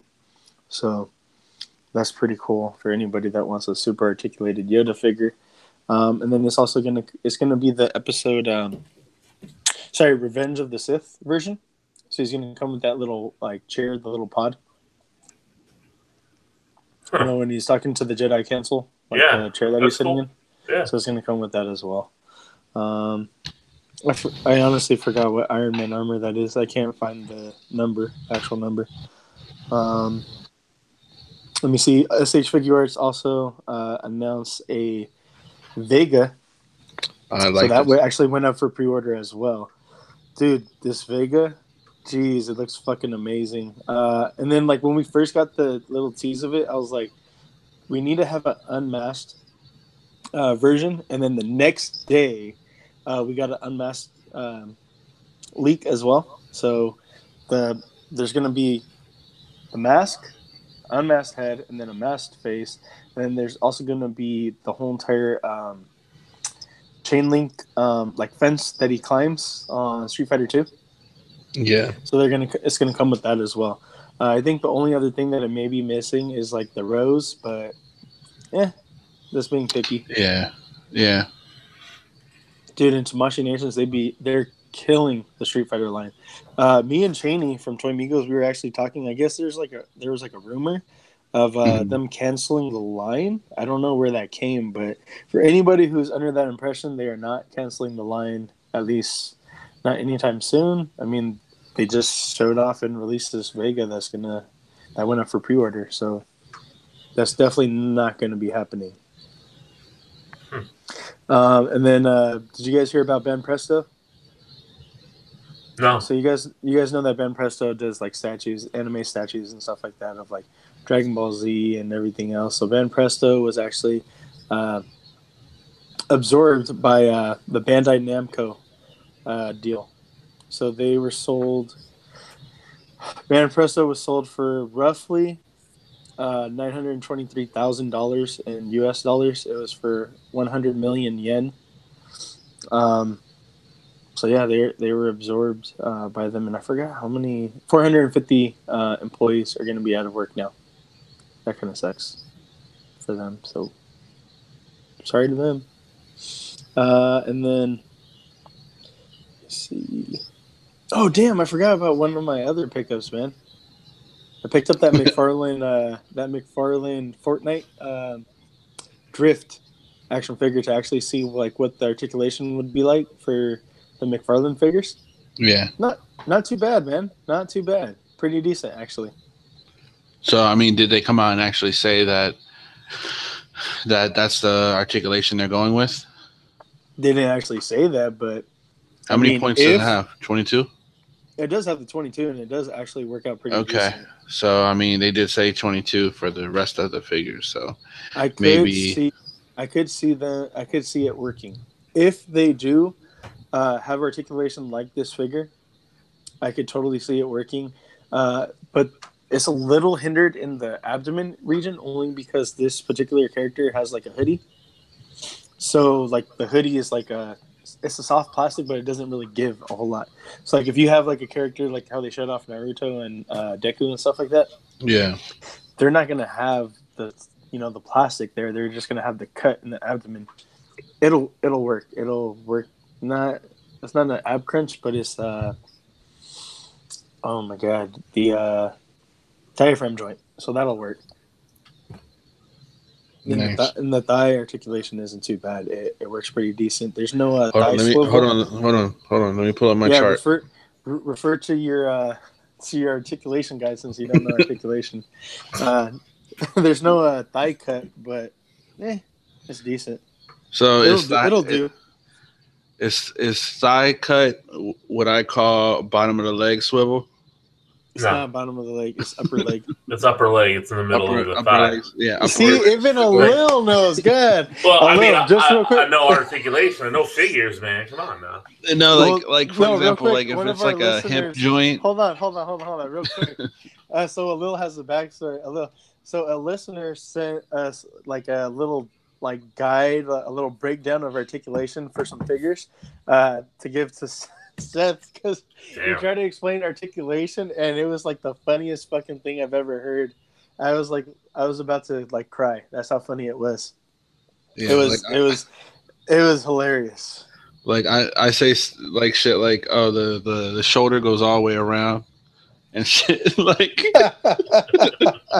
like, you know what? No, that's okay, man. I mean, come on. I get it. I mean, you know, I mean, when I was collecting hardcore like Marvel Legends, like there were 30 plus points of articulation for each figure. You know, back those Toy Biz ones. So I learned all about all the different things that they used to do. You know, looking at the swivel joints and but I get it. It's all right, man. Shoulder goes all the way around. That's a good thing. Yeah. And then he's like, "Oh no, it's ball hinge shoulders." I'm like, okay, same thing. Yeah, you got some swivel thighs, whatever. I mean, what I don't like in figures these days, what I used to like in those is I like articulated fingers because I like to give the middle finger up to some Yeah, see, every now and then you want to do that. It's come on. My old Legends, articulated fingers, man. That was the way to go. You know what's cool about that Mezco Gomez? It comes with the flipping off middle finger. So I like that. It comes with the middle finger already, like that. So I'm like, it's a switch out. Yeah. That's fine, though. For sure. That's fine with me. And then, so this last piece of news that I do have is actually going to help transition us into anime news, actually, as well. So, Alila, if you want to get ready to take a little nap for anime. Go make a sandwich. rub one out, whatever you want to do. Hey, both at the same time. I mean, come on. Oh, shit. You got to multitask. Exactly, man. Come on. So, Gundam SD. It's the little chibi Gundams. They're going to be coming out. Tamashii Nations announced that they're going to be doing the model kits, but it's going to be the Bandai Spirits. The actual like metal ones. Let me send a picture. Or I think I already sent them over, but it's going to be SD Gundam Sangokuden Brave Battle Warriors. So that's going to be a new show, and then it's going to be a new line as well. So to transition us into anime news, and then also to elaborate more on these figures. So there's three main figures, and these three figures are actually, quote unquote, the kings and rulers of the different areas. There's like three different quadrants for Japan right now. There's the Shu area, which is led by, hold on, who's that? That's Liu Bei, the Unicorn Gundam. There's the Wei area, that's led by Coco Wing Gundam, sorry. In the Wu area, who's led by Sun Jian Gundam Astre. So those three Gundams rule and are the protectors of the three different areas. And there's like a yellow zombie virus that spread, and they're just trying to stop the virus right now. And then I know they also showed off because there's like a trailer, and it looks interesting. All of it does look interesting. They showed off a bunch of other Gundams that are actually in the background. It's just silhouettes. So a couple of the other Gundams that are going to be shown are Guan Yu Nu Gundam. So these are all just like mini versions of like Gundams that have been in other animes and throughout the years. And then there's also the Zhang Fei God Gundam, which that one's a badass. And then at the very end, they showed a Zaku helmet. So Zakus are always the bad guys. So I'm actually pretty interested in this. I can't wait. This is actually going to be coming out in commemoration of the 40th, or it's going to be to celebrate the 40th anniversary of Gundam and that how long it's been going on. When is it coming out? April 10th. So it's going to be coming out on April 10th. Yeah. And that's all I got. Yeah, it says yellow zombie virus breaks out. Yeah, so I was right on that one. Cool. All right. I don't think that. Huh? What's that? No, I was gonna say, do you have Gundam news for anime or no? Fuck you. What? Because there actually is a new SD Gundam anime announced. Yeah, that's it. So the small little ones, but, those chibi looking Gundams, right? Yeah. Yeah, that's what I just said. Okay. Well, I wasn't sure because you were like, "Oh, this transitions." I told you what it was called. I told you it transitions, and then this is the backstory, and these are the three different warriors. So we're getting figs of these, and then you transition. As well. Yeah. Okay. Yeah. Trailer's out now. You don't listen. You don't listen, do you? I do that. I'm just making sure. Like, that's what I'm confirming. No, but this is like one of the only times that we're actually going to have figures released simultaneously as like the actual anime. Yeah. Because we usually don't get that. Usually we get, the anime first, then we get figures, but they're going to pretty much be coming out at the same time. These Bandai Spirits are actually a little bit more expensive. They're not like the normal model kits. Yeah.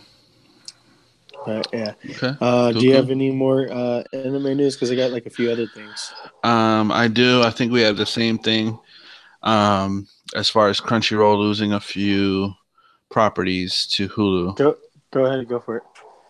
All right. So we got My Hero, which will be going to Hulu, just Hulu, and Attack on Titan.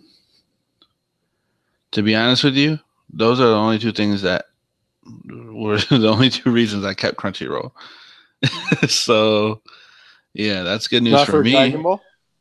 Well, yeah, Dragon Ball Super, but Super is not out right now. So, it's kind of one of those things. Plus, I can always watch it other ways. But, yeah. This is a big hit for Crunchyroll. I'm actually probably going to cancel like right after this. Like as soon as we're done, I'm gonna go cancel this shit. All right, we get it. No, but I mean, I pretty much knew that this was gonna happen when they announced that they were gonna be dropping a lot of Viz Media. Yeah. Their stuff. Like I guess they had the Fallen Out. Mm-hmm. That was going to be putting like a huge blow to them and then like their membership. So I knew that was going to be happening. Definitely. And to be honest with you, like, I don't know, man. Just Crunchyroll is just not the place for anime anymore, man. You have it everywhere else. Netflix is killing it with their Netflix anime. and Hulu pretty much gets a lot of shit at the same time or the next day that it comes out. As a matter of fact, doesn't from Hulu have Crunchyroll. Super too? Hulu, no, does not have Super. I don't think, but it has My Hero. Because like for My Hero, it would come out that Saturday or that Sunday, like of whenever it dropped, like the next day. The next morning, it would already be on Hulu, and that's how I would watch it. Yeah, no, definitely. I mean, Dragon Ball Super, coming to Hulu, and new deal with Funimation. So, I buy Crunchyroll. So yeah, they're gonna have Super, all the main ones that everyone's watching. So between Netflix and Hulu, you're good. To be honest. Dope. And then the only other thing I have is Yokai Watch. I haven't watched this, but my kids have watched a few episodes of it.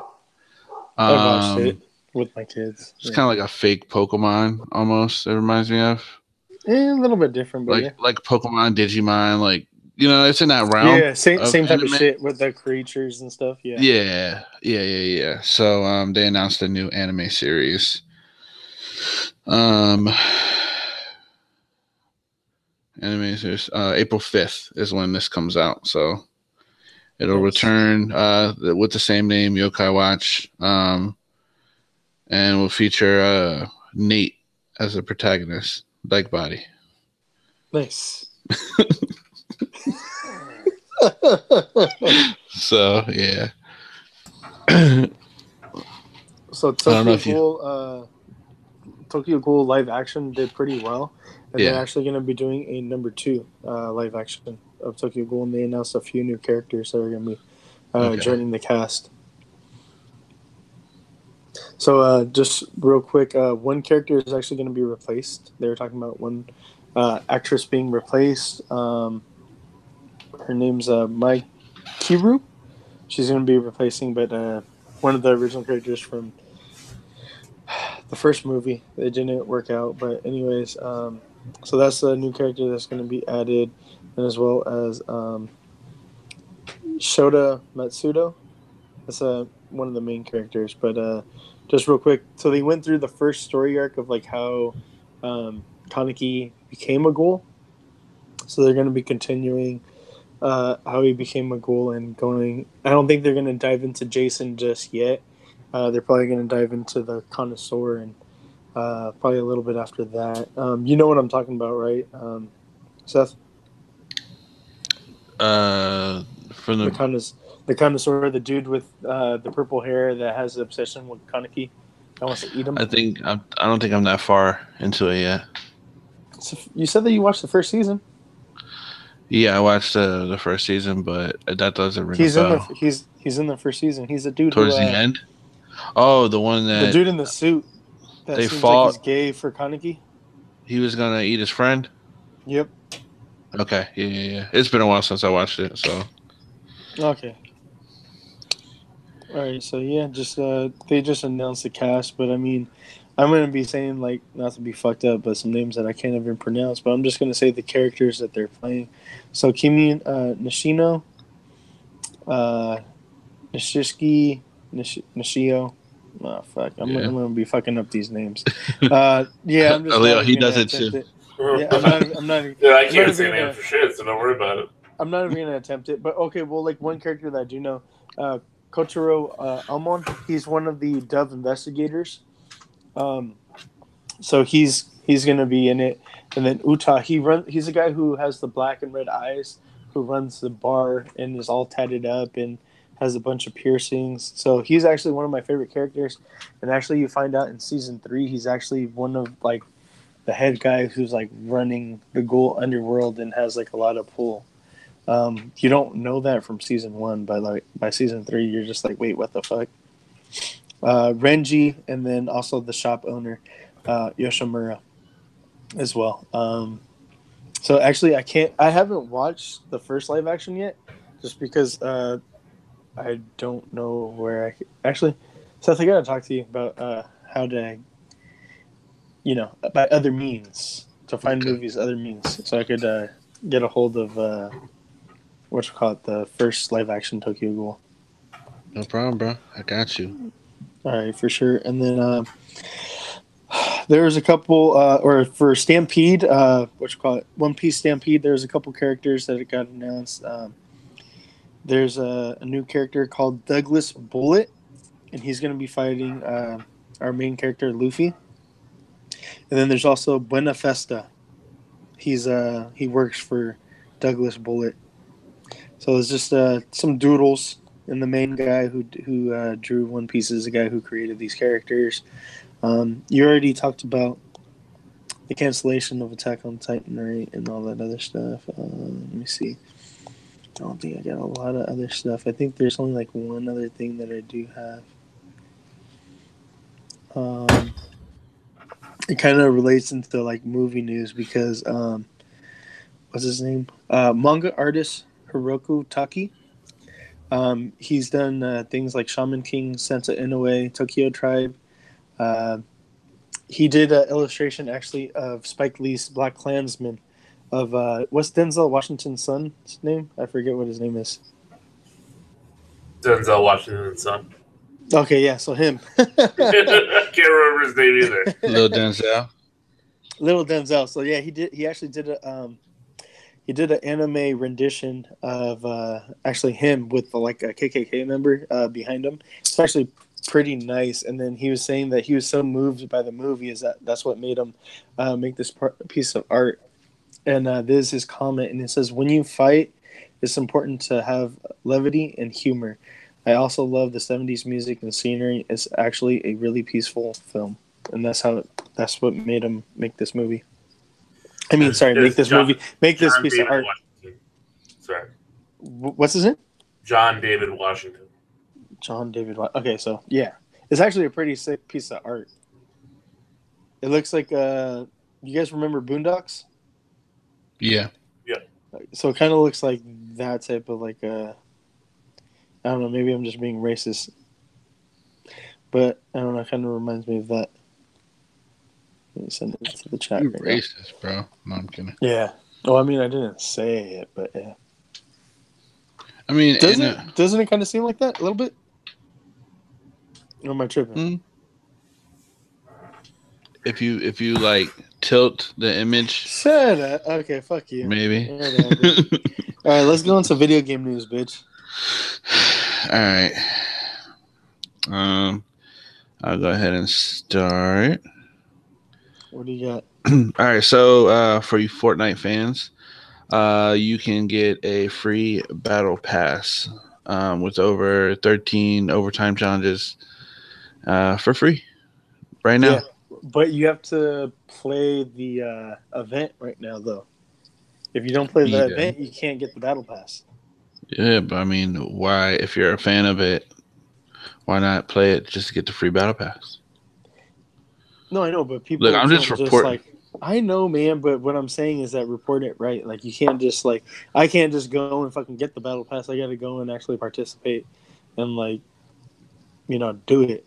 Like, actually play the fucking event. I can't just. Well, I mean, that's a part of the whole thing. Get it. Well, that's what I said. I said complete 13 overtime challenges and receive the Season 8 Battle Pass for free. Oh, I didn't hear the 13 what? 13 overtime challenges. Oh, okay, I didn't hear that part. My bad. Nah, my bad, cool. Just fall back. Okay, fall back. For sure. All right. We do this all the time, Julio, so. No, it's all right. It's a little healthy back and forth. Yeah, so just real quick, I got a small little thing. Okay. So there's this thing called the Death Generator, and you could go on there, and it lets you mess and alter the text of classic video games such as Street Fighter 2, Sonic, and things like that. Animal Crossing. I was talking to Cheney about it, and Cheney fucked with it, and so you could have Ryu's little icon, and then Guile's beat up icon, And then like the little default thing is Ryu saying you're invited to my baby shower, and then Guile's all beat up saying, "Oh heck yeah," but you could like make him say like, "Oh you're a punk ass bitch," and I want to fuck your mom, stuff like that. And then like one of the default things, because the dude who made it, his name is Foon Turing. His thing, this is what he put up on his Twitter, and it's Tom Nook saying, Allow me an introduction. My name is Tom Nook, and your ass is mine, bitch." So you can just say things like Tom that. Nook from Animal Crossing? Yes, Yeah. from Animal Crossing. Yeah. So you can Damn. edit the text on in the video games. I mean, it isn't in the actual video games, but it's just like from the screen. So I think I sent pictures to the chat of that. I don't know. I could send one right now. And then also there, I just sent it right now, so you guys could laugh at that. What's that new game? Apex Legends. Apex Legends. They have a new weapon as well called the Havoc Energy Rifle, and this thing is, I guess, customizable, and it has like 2 different ways of like powering up the gun. I don't know a whole lot about Apex Legends. All I know is like that's a new like in thing, kind of like Overwatch type of shit where. I'd be lying if I tried to say I know everything about it. Just Apex Legends has a new gun, and it's like hype, I guess. I don't know. A lot of people are talking about it. It's that gun. Yeah, it's the new. It's like Call of Duty. It always has the gun of the week. Yeah. That everyone's using, and then. Yeah. Yeah. Yeah. And then Smash Bros had a new download patch 2.01. And I guess it nerfed and powered up, certain characters.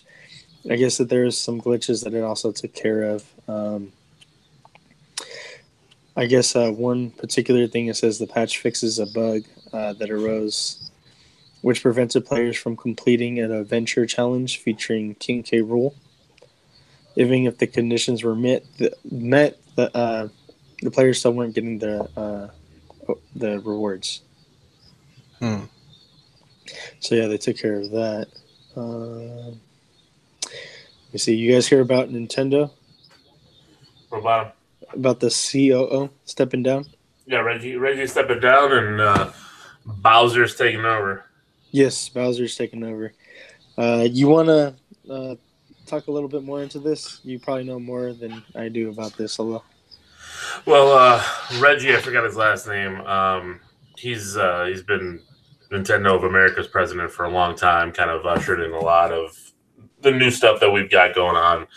From everything I've heard, I've never dealt with him, so I don't know. But things I've heard, that he's been great with the fans. He's been great for Nintendo, and as I've said many times on this show so far today, I'm a big Nintendo fan. So, and the person who's taking over, all I can remember is his last name is Bowser. That's pretty awesome. He's coming from EA Sports though, and EA is shit. So I'm kind of worried about that a little bit, but we'll see. I mean, all we're gonna get from now on is Mario Tennis. I hope not. But oh man. So we'll see, but I mean, I think it's funny as hell that the dude's name is Bowser. I mean, it's just like, how do you do that? That's like perfect. Yeah, I mean, the only thing that would have been even different is like if it was Mario. Imagine like Mario Lopez taking over or something like that. It's like Mario v. Bowser. What's his name? Middle name Vincent or some shit. That would be crazy. Is that all you had, Gil? Because I have a couple things. Did you guys talk last week about Tetris 99 being a free download on the Nintendo Switch? No. What's that? Didn't. So there's a fun game called Tetris 99. It's free on the Switch if you've got the Switch to download on the Nintendo eShop, and it's basically you're playing against 99 other people at a battle royale Tetris, and shit, it gets crazy when you get in the top 20. Like because you can choose who you want to have like your blocks go to after you clear parts of the puzzle, and they can do the same thing. So you might start a game and have 7 or 8 people just focusing on you at the one time, and I've been blown out of a game like in 3 seconds. You know what I mean? But I've won 2 matches and I love it. So if you're a big Tetris fan, check out Tetris 99. It's free, no harm, to do it. So, since I have you here, Elio, and you're a big Nintendo fan, I brought this up, but we didn't go too into depth. Zelda's Legend of Zelda: Link's Awakening. Yeah. You excited about that? Yeah, I am. I like the game. I have it. Yeah. For the Game Boy, the original. And have you seen the trailer for this? I have. It looks amazing, man. It looks like I'm watching an updated version of my favorite Zelda game, which is Legend of Zelda: Link to the Past for the Super Nintendo. And you give me more of that because I still think that that's one of the best video games ever made. I'll take it. And I like Link's Awakening. I thought it was great. It's just it's difficult to play on a small screen for that long. So yeah. But I do like that we're getting this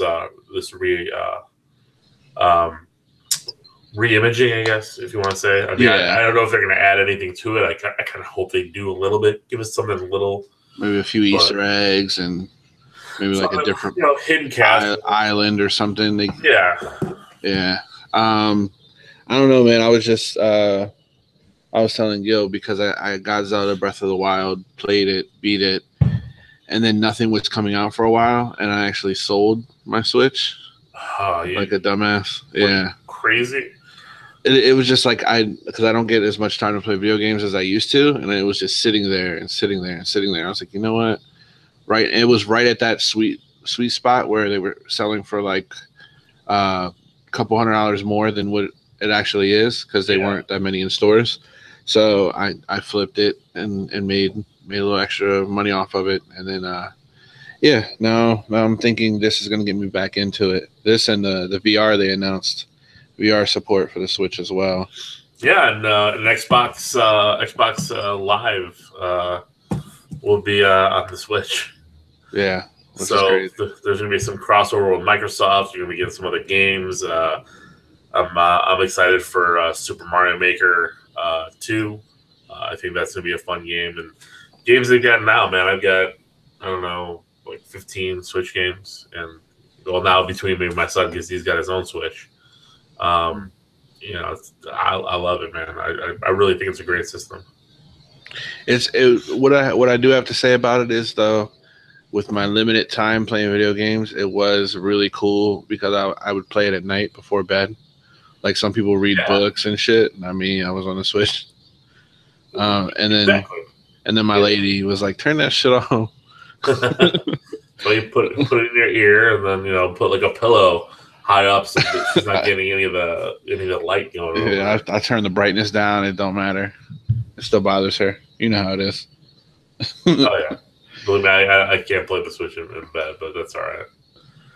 But I travel at work, lunch breaks and whatnot. I mean, that's why I love it, because I can plug it in at home. I can play it on the big screen. I can get everybody involved. I can do continue on. I'm not taking over the TV all the time with it. Definitely. So I will be picking up a Switch real soon again. Right now, I think Target's giving you $35 in the eShop. So, that's nice. That's a sweet deal. Plus, are they still doing the buy 2 get 1 free games? I didn't see that. It might have just been the week that we reported it on it, Gil. But anything else do you have, or? Yeah, I do actually. Hold on. Well, while you look for that, I'll go ahead and you can play Crackdown 3 with Xbox Game Pass, and right now they're giving 2 months for $2. So I mean, that's not bad. 2 months for $2, and you can play Crackdown 3 and a bunch of other hundreds of backwards compatible games. So For sure, that's not bad. That's cool. Yeah. So just real quick, so what is it? Super Dragon Ball Heroes. That card game it's a video game that's based on the card game. So as we all know, it's gonna be It's gonna be coming out in Japan April 4th, and that's gonna be for the Switch, PC, PS4, all that stuff. There's a customizable mode where you can customize cards. So you could name the card, you could name the attack, you could pick from a bunch of different attacks. You could, customize like whoever the character is, and then you could have like make the art however you want to make it, change like the electricity, energy. There's just a bunch of different shit that you could do to it. I was watching the trailer on it, and like there's honestly tons of different possibilities to customize like a card in this game, and it's like actually seems a little overwhelming, to be honest. Like the dude, like legit, like he made it seem like super easy, but like it looks like super complicated. And it's still no news on if they're actually going to introduce physical cards for this game or no?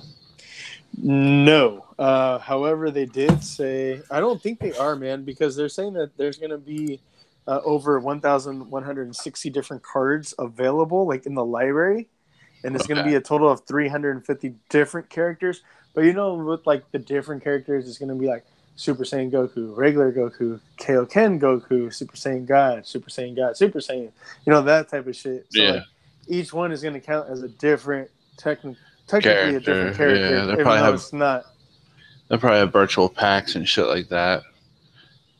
Like some of the Yu-Gi-Oh games and stuff like that, they have virtual packs. Yeah, I'm assuming that's how it's going to end up being. I was really hoping for it to get the Japanese release with the reader and everything. That would have been dope.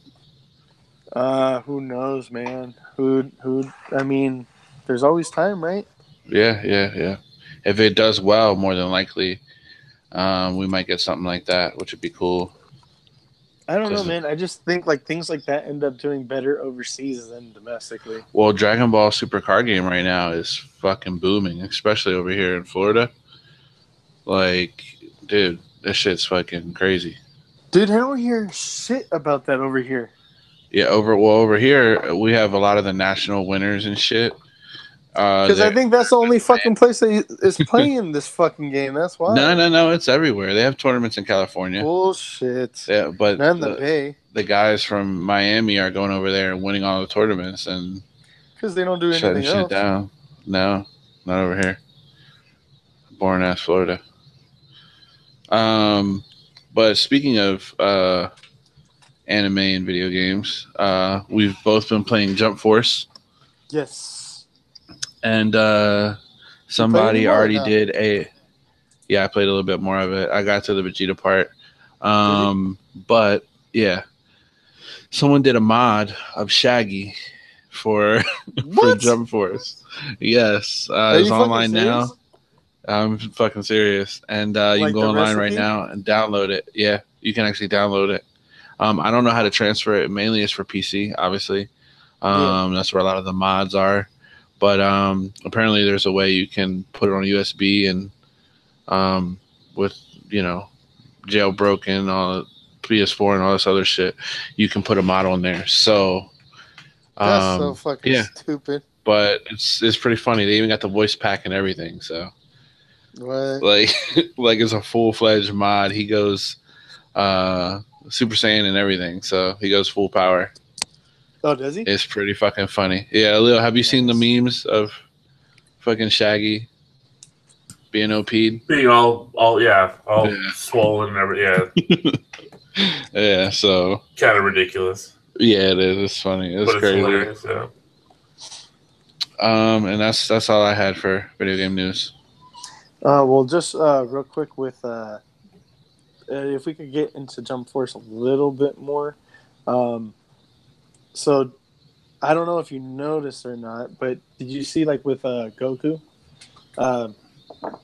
They don't have any of his markings, any of his patches, like his Kami or Master Kai or Whis, Beerus, like, none of the markings on there. Mm-hmm. Did you see any of that? There's actually like a few different suits that are different, altered a little bit. No, but to be honest with you, I haven't been paying attention. So okay, and then also everything's a little bit different. It looks a little bit like more like a realistic look to everything. Like you can see the costumes, you kind of see like the weaving patterns of it, and I think that's kind of like. It took me a while to get used to that shit because like I don't know why it seemed like really off to me. Yeah.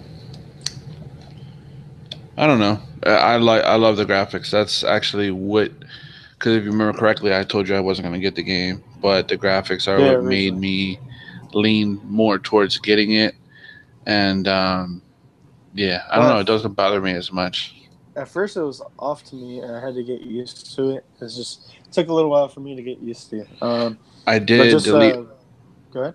I did delete my character though, and I made Ken Kaneki. How did you do that? White hair, just his face, and then I did the eyes. One eye with the red and black, and the other eye with white and gray. Well, I did my character kind of like a ghoul because he has that red and black eye. Yeah, and there's like this. There's a outfit on there that is reminiscent of his like little overcoat, but yeah, it's I was trying to find it. Where the fuck is it? We haven't unlocked it yet. It's farther in the game for us. But I was looking up stuff online for it. So okay, gotcha. Yeah, you'll get an outfit. Because I had my character with the what you call it?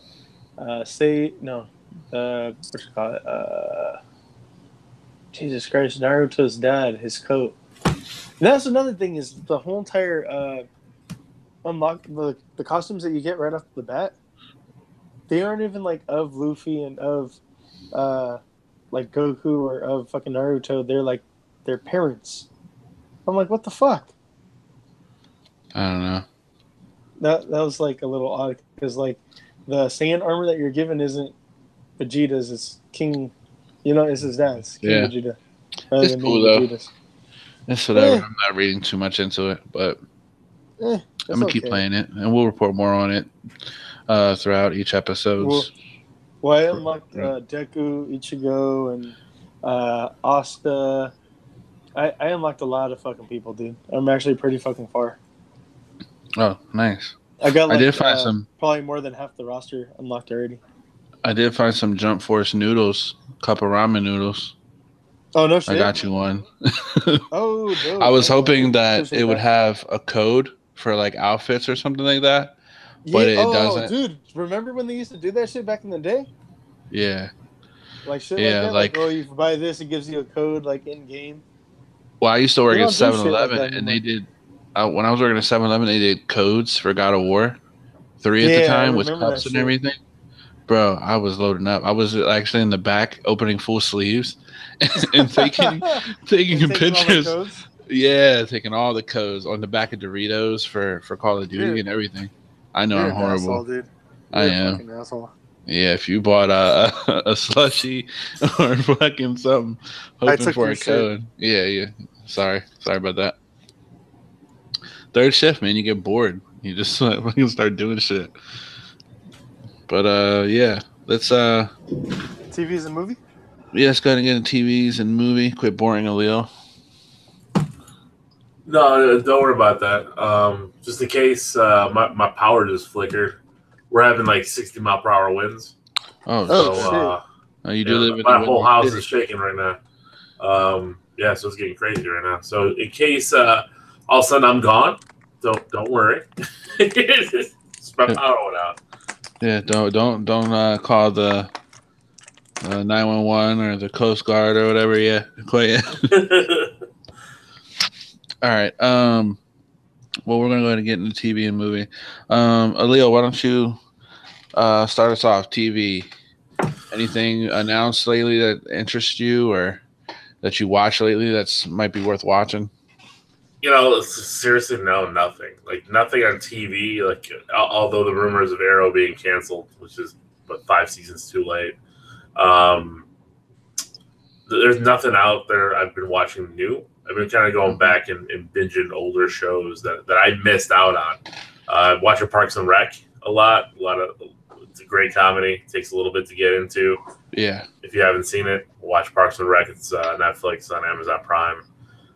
You can binge through that. It's fantastic. It's hilarious. Yeah, TV wise, man, it's been tough. Like I haven't had a chance to watch Umbrella Academy yet, and that was pretty good. I liked it. I liked it. Yeah, and I plan on doing it soon. It's just again time. Just definitely try and get that in. But that's my goal is to get Umbrella Academy in. Yeah, I did it in a weekend. I think you'll be able to do it. It's one of those things where it does get a little stale in the middle, but you want to know what happens so bad that you have to keep pushing through to watch it and finish it. So, but it's not bad. Don't get me wrong. I'm not saying it's bad, but just towards the middle, you're just like, okay, you're starting to drag your feet a little bit. Let's pick up the fucking pace. Yeah. So, yeah, that's really it. But something that might interest you, okay, Supergirl is in danger of being canceled due to low ratings. And I thought it was for the pics. And here's a nail in the coffin. She had a sex tape leak. What? With a bunch really? of pictures. Yeah. Do you want me to send this to the chat? Yo, send the pictures. Send the pictures. I don't think I've seen them. Are you kidding me? Yeah, she. Yes, she. It was. A lot of these shows are actually like suffering. I thought she was married, no? Well, no. This was before. This was before. The thing is, they've had low ratings, so that's already like, it was already in jeopardy of being canceled. And then this leaks, and the CW is kind of like a step above Disney. Wouldn't you? Would you agree? It's CW gets. You know what they do? They pull out like a good season of a show, and then they can't capitalize. Maybe two.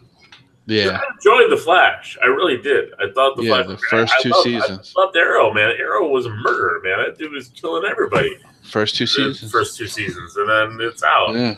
I didn't mind Supergirl season 1. I didn't really watch much of season 2. Yeah. I hear Legends of Tomorrow is great still, but I have no desire to get into it. Yeah, but so as you can see from the photos, she was getting dick down. And I guess CW is like, hey, we're replacing you with your brother or your cousin. So it's gonna be a Superman show? Yeah, they're gonna take the Superman from the Supergirl series, and he's more wholesome. And they're gonna go that route with it now. So they're canceling Supergirl. And yeah, I guess they didn't. She looks too vulnerable in these pictures, and Supergirl can't be vulnerable. Wow. She was getting that kryptonite dick. You know what I mean? And that's it. So it got canceled. Fucking sad. Yeah, that's crazy. So yeah, unfortunately, it's being canceled. That sucks. The Flash, though. Now, I told you about this because I've been reading the Flash comic, and they announced Godspeed. And it's a really dope character. Obviously, it's another speedster. So I don't know how well that's going to transition in the show. Since you had all these other ones. Different. It's something different because he is different than the other speedsters. So. Well, he's a little different. Should I say spoilers here? Do you care about spoilers, Elio? No. Spoilers. In the comic books, Godspeed is future Barry Allen. I knew that. So yeah. So I don't know. That is different as far as the show goes. So let's see how they retcon that in, because let's be honest, what was it? Flashpoint wasn't Flashpoint at all. Like at all. That's why I fell off. I was done. I was not having it. I was not having the fake Flashpoint. I mean, they could have done so much more with it, and it just. Yeah, they could have, and if they would have just followed the storyline, they would have probably fucking did astronomical numbers, to be honest. But who knows? We'll see. Moving on. So the story of the Crane family concluded in the first season of The Haunting of Hill House. You've seen this, right, Alil? Yeah, I did. And Gil? Yes, sir. So this second season is going to be The Haunting of Bly Manor, adapting the novella The Turn of the Screw by Henry James. So new family. A novella? Yeah, that's what it says. Apparently it's about 2 orphan kids or something like that. So might be worth maybe reading up on the book a little bit, just so you can maybe get a good synopsis of the next season. But I'm excited because the first season was fucking amazing. So I would imagine that the second one will follow suit.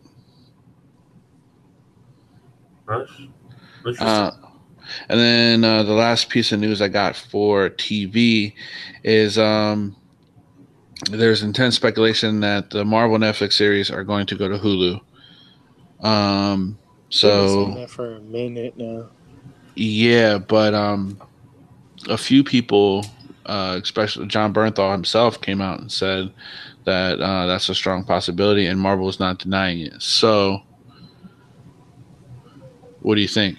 And Marvel, I believe, I don't know, Alil, have you heard the Marvel saying that they're not opposed to it or something like that? Well, it's not that. It's Disney's going to be majority shareholder once the Fox deal closes in Hulu. So, what the rumors and speculation have been is, the stuff that's going to be more mature will end up going to Hulu, and the kid friendlier and family friendlier shows, like the Loki show, the Scarlet Witch and stuff, those are going to go to the Disney Plus service, and they're going to keep that going. But the problem that they have here is we have a 2-year window that they can't use these characters per the Netflix agreement. So unless Disney somehow pays out for that, does something with Netflix, brokers a deal, you'll see. My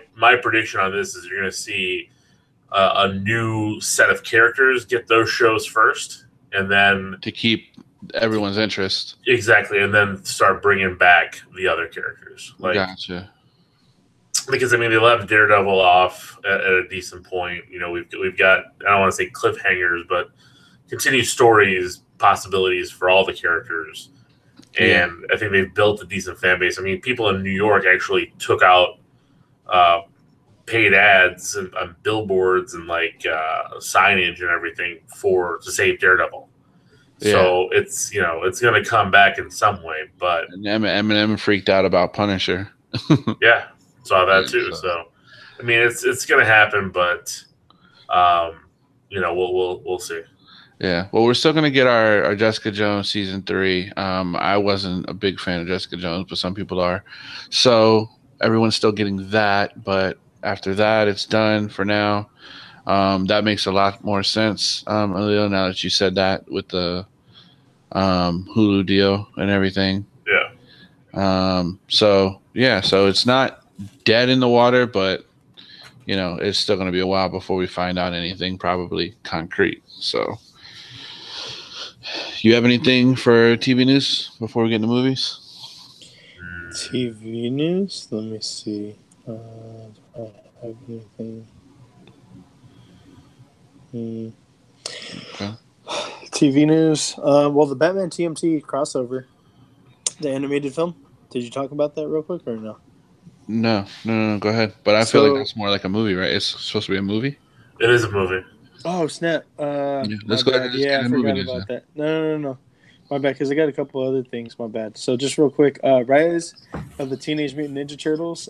So the new kids Ninja Turtle cartoon over there on not Cartoon Network, Nickelodeon. That got renewed for season 2. That's going to be coming out in fall. Nick is going to be celebrating the 20th anniversary, and it's going to be called The Best Year Ever, with the original 1-hour special of SpongeBob's Big Birthday Blowout premiering on Friday, July 12th. And then it says plans are in place to expand SpongeBob SquarePants universe with spin-off focus on the core characters into formats such as new series, specials, and full-length movies as well. Nice. And then there's just a couple different shows that are announced for their lineup that they're going to be going into. They're going to be bringing back Are You Smarter Than a Fifth Grader? But then rather than what's the dude that they used to do it with? That one country comedian, I forget. James Foxworthy or something like that. Yeah, You Might Be a Redneck. That guy. So they're going to be bringing it back with John Cena. What? I don't know how that's going to be. I don't know how that's going to work out because nobody can see him. So you're just going to have a kid up there by itself. That was a corny joke. You call my jokes corny. That was terrible. That was brutal. Jeez, God. Maybe I'm rubbing off on you. Haters. Anyways. Yeah. Nah, I just think that's weird in general, though. I mean, he's doing everything right now, though. So there's a show. I honestly kind of feel offended that they're even making this. It's called The Casa Grandes, and it's a family, a Hispanic family. That's their last name, Casa Grandes, which means like big house in Spanish. And it's 1, 2, 3, 4, 5, 6, 7, 8, 9, 10, 11 people living in the house together. Spanning all different generations. Talk about stereotypes, right? And they have a dog and a parrot as well, so 13 things living under one roof. And I was just like, motherfucker, that stereotypes like a motherfucker. Shit. It's true, though. It's true. They're going to be doing a Paddington Bear animated series as well. That's funny. And then there's a couple things that I actually missed on collectibles news, man. Oh my goodness! That I'm going through my my bad. So you know how they did the 5 points of articulation Venom figure? Yeah. For the Venom DVD release. So they're going to be doing a limited release for Into the Spider-Verse, and that's going to be of Miles Morales. There's only going to be 5,000 of these figures made. That was the same thing with the Venom. Yeah. Is that what it was? Yeah, it was 5,000. Yeah. Yep, and they were shitty figures. Yeah, I mean, I wouldn't get them, but... I mean, I'm just going to get it because I love Spider-Man, so... Yeah, this one looks a little better, though, because they have an extra head. It has a swap out. It does have a swap out. And a swap out arm, too, I think, But right? I'm going to leave it in the package. I mean, that's... Yeah. Yeah, this is one of those ones you leave in the package because, it's not like... Unless... I don't know how big the head is going to be. It probably won't fit on a legend. Take it off and put it with the legends. Yeah, I don't know if it'll fit on a legend. It probably will. To be honest. You think? Yeah. I don't know. If it'll fit on a legend, then I might take it out the box. Then the last thing that I forgot was a 2-pack of Black Widow and the Endgame Hawkeye and Black Widow. They would come with the alternate head of Ant-Man, Iron Man, and Nebula. So you have potentially 5 figures. Well, different combinations. I mean, you would have to buy multiples, but you have different display options, is what I'm saying. Yeah. So. Yeah, I don't know. Not really spoilery, but yeah. Anyways, that's all I got for shows. What about TV? What do you mean? Should we already do TV? I mean, sorry, my bad. My kids just got home. Let's get into movies. They're over here trying to talk to me. I'm telling them to go take a shower. All right, Leo, anything you want to start with? Chris Hemsworth's going to be Hulk Hogan. Yeah, man, that's funny. Yeah, I mean, it's a good group putting the movie together. It's just, we'll see. I mean, it's a Netflix movie, so. Listen here, brother. At least you won't have to pay for it, Is WWE no, Hogan and Eric Bischoff are producing it. I don't know if WWE's involved because they still have that there's still that fractured relationship between the two. So I don't know. I thought they do. I thought WWE was behind this. No, It could be. I mean, I'm not 100%. I didn't read the whole article. I just laughed at the Chris Hemsworth. Yeah, exactly. I thought that was super funny. People are talking like Bradley Cooper's going to be in it, and like because again, it's Todd Phillips directing it to do The Hangover and stuff. So we'll see. Update on the Oscars, if anybody cares. Black Panther won Academy for Best Costume, Best Production Design, and Best Original Score. So 3 Oscars for Black Panther. Wakanda forever.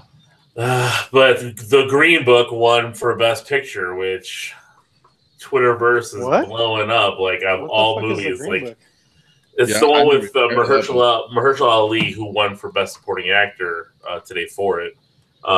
Who's also the Prowler in Spider-Verse, where he's a singer in the 50s, and I think it's the 50s, and Viggo Mortensen's in it with him, and I don't know. I haven't seen it yet. I want to see it, because I do like Viggo and I do like Mahershala. I just, from everything I've read and heard, like Black Klansman was ahead of this movie, Black Panther was ahead of this movie. Roma, it was ahead of this movie, like Bohemian Rhapsody. So it's like I would never watch that bullshit. This must have been this must have been some kind of crazy I don't know, crazy alternate reality win. So, but what are you gonna do? Fuck at that movie in the ass. That's what you're gonna do. I guess. Wakanda forever. What? Stop it, Seth. I'm sorry, bro. I'm sorry. I'm passionate about Black Panther. I apologize. You need to be passionate about those reparations.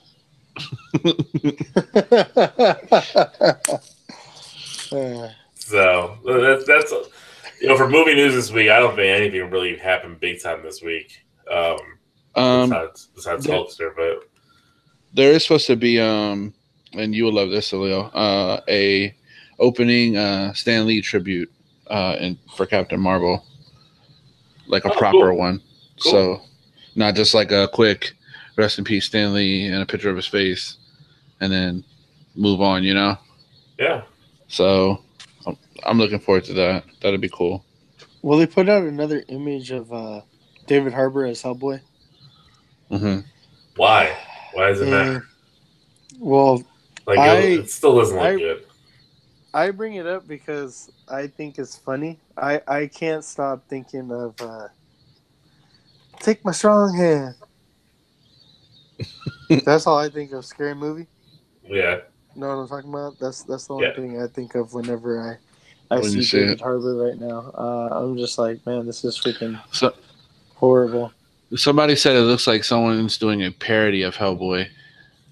I can see that. A porno parody. Yep. And now that's all I see is like a parody of the actual Hellboy. So I don't know. We'll see. Army Hammer. Okay.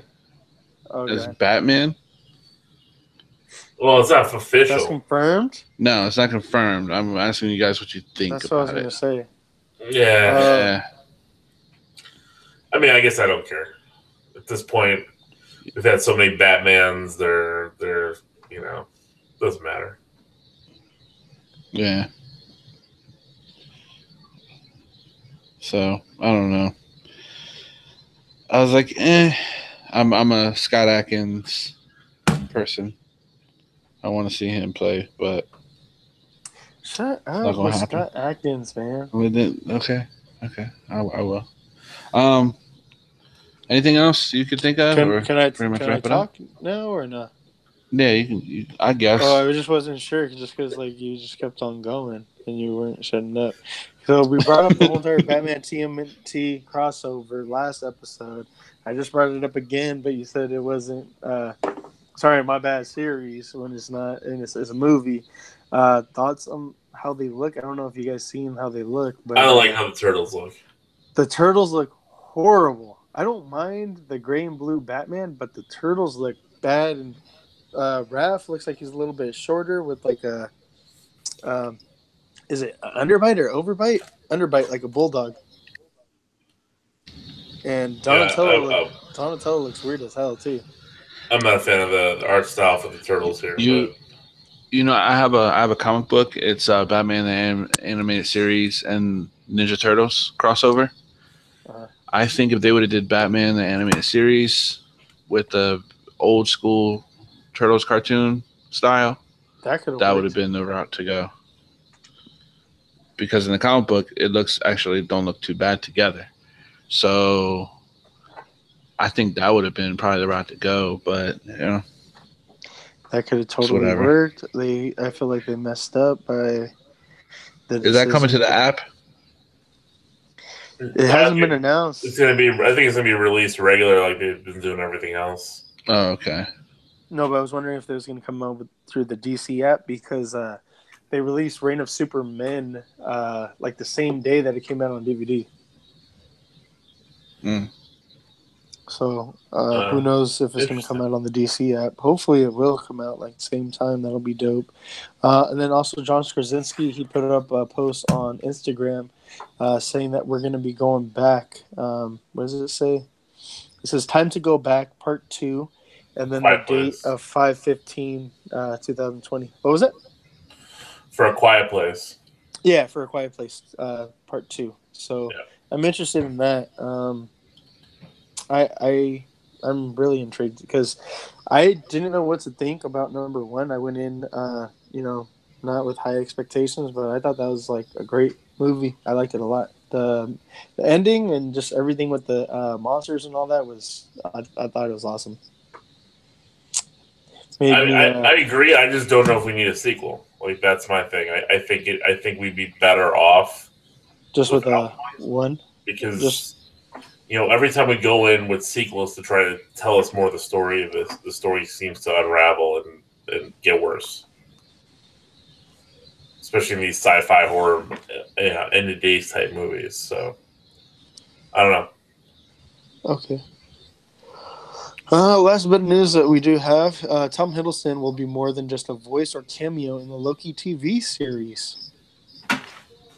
So I don't know what you guys think about this, but gonna get Tom Hiddleston more Loki. What do you guys think? I could always live with a lot more Loki in my life, so I'm good with it. Damn, I should have brought that in TV series. I just seen it right now. My bad. That's all right. I figured. That's cool. All right. Well, that's all I got. Awesome. Well, Elio, thank you for being on, man. No problem. Thanks for having me, guys. It was fun. It was interesting. Not I kind of do all the stuff behind hosting the scenes and run the show. So I kind of got to sit back and listen and kind of not worry about what's coming up next. Yeah, definitely. It was fun. We appreciate it, man. We definitely appreciate it, and we got 2 of the geeks on. So now, if we'll never get the third member on. That's never gonna fucking happen. We don't have enough money to get Sean on. Yeah. So we did a show last night without Sean on it. I mean, we couldn't pay him. I mean, we ran out of money, so we have to wait about a week to be able to afford him. That's how it works. Yeah, maybe I'll have to sell a couple figs or something, and then scrounge up some change or something. I'll check my couch, see how much change I got in there, and all them nickels and dimes. I mean, it all counts. But yeah, man. Also, GeeksCon in Chicago. The first 250 get a GeeksCon drawstring backpack. Yep. March 9th and 10th. So it's only $5 to get in. It's $5. $5 and you get a free backpack. And that's super affordable. Cool. And kids are free. So what? Nice. And all the kids get a free comic book. Oh what? Shit! Nice. It pays for itself. They're giving you stuff to come. You can't beat that. Definitely. So definitely, if you're in the Chicago area or surrounding area, take a drive. Take a little weekend fun. And where can they check you out at? You can follow me on Twitter at LOGEEKZ for the League of Geeks podcast. League Geeks on Facebook and Instagram. We're sometimes on there, and I have the League of Geeks Alil on Instagram, and that's ALIL. So, yeah, check me out there.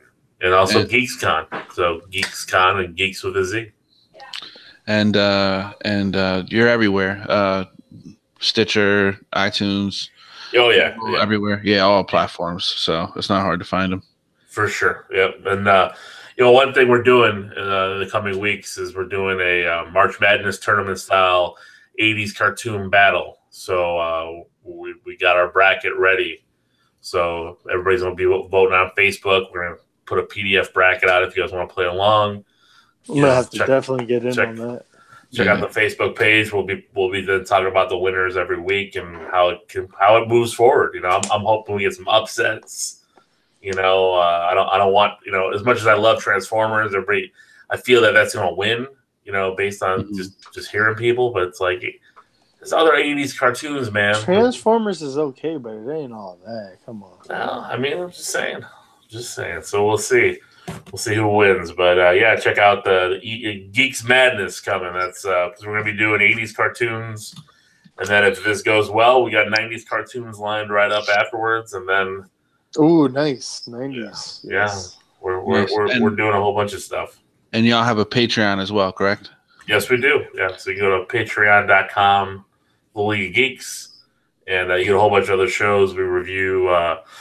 We've been doing all Young Justice right now because I am not a DC guy. So my co-hosts are making me watch all these Young Justice episodes with them and talking about them, especially how much Young Justice is ripped off of Spider-Man.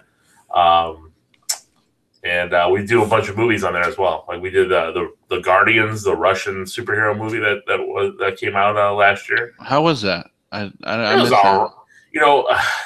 I think Steve had the best example for it.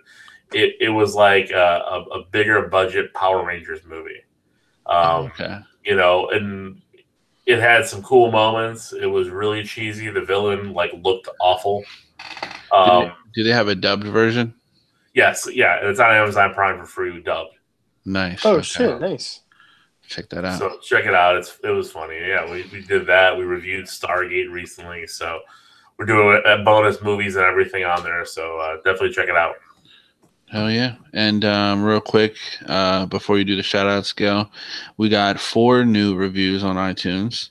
Oh, nice. 4 new ratings and 2 reviews. So we got Nico718. He put a dope podcast, funny and informative, must listen if you're into geek culture. And the Black Daredevil put chilling with friends. Great podcast. Feels like I'm in a room with my friends. Keep it up. Love the show. Awesome. So thank you guys. Dope. Cool. Thanks, guys. Appreciate you guys listening.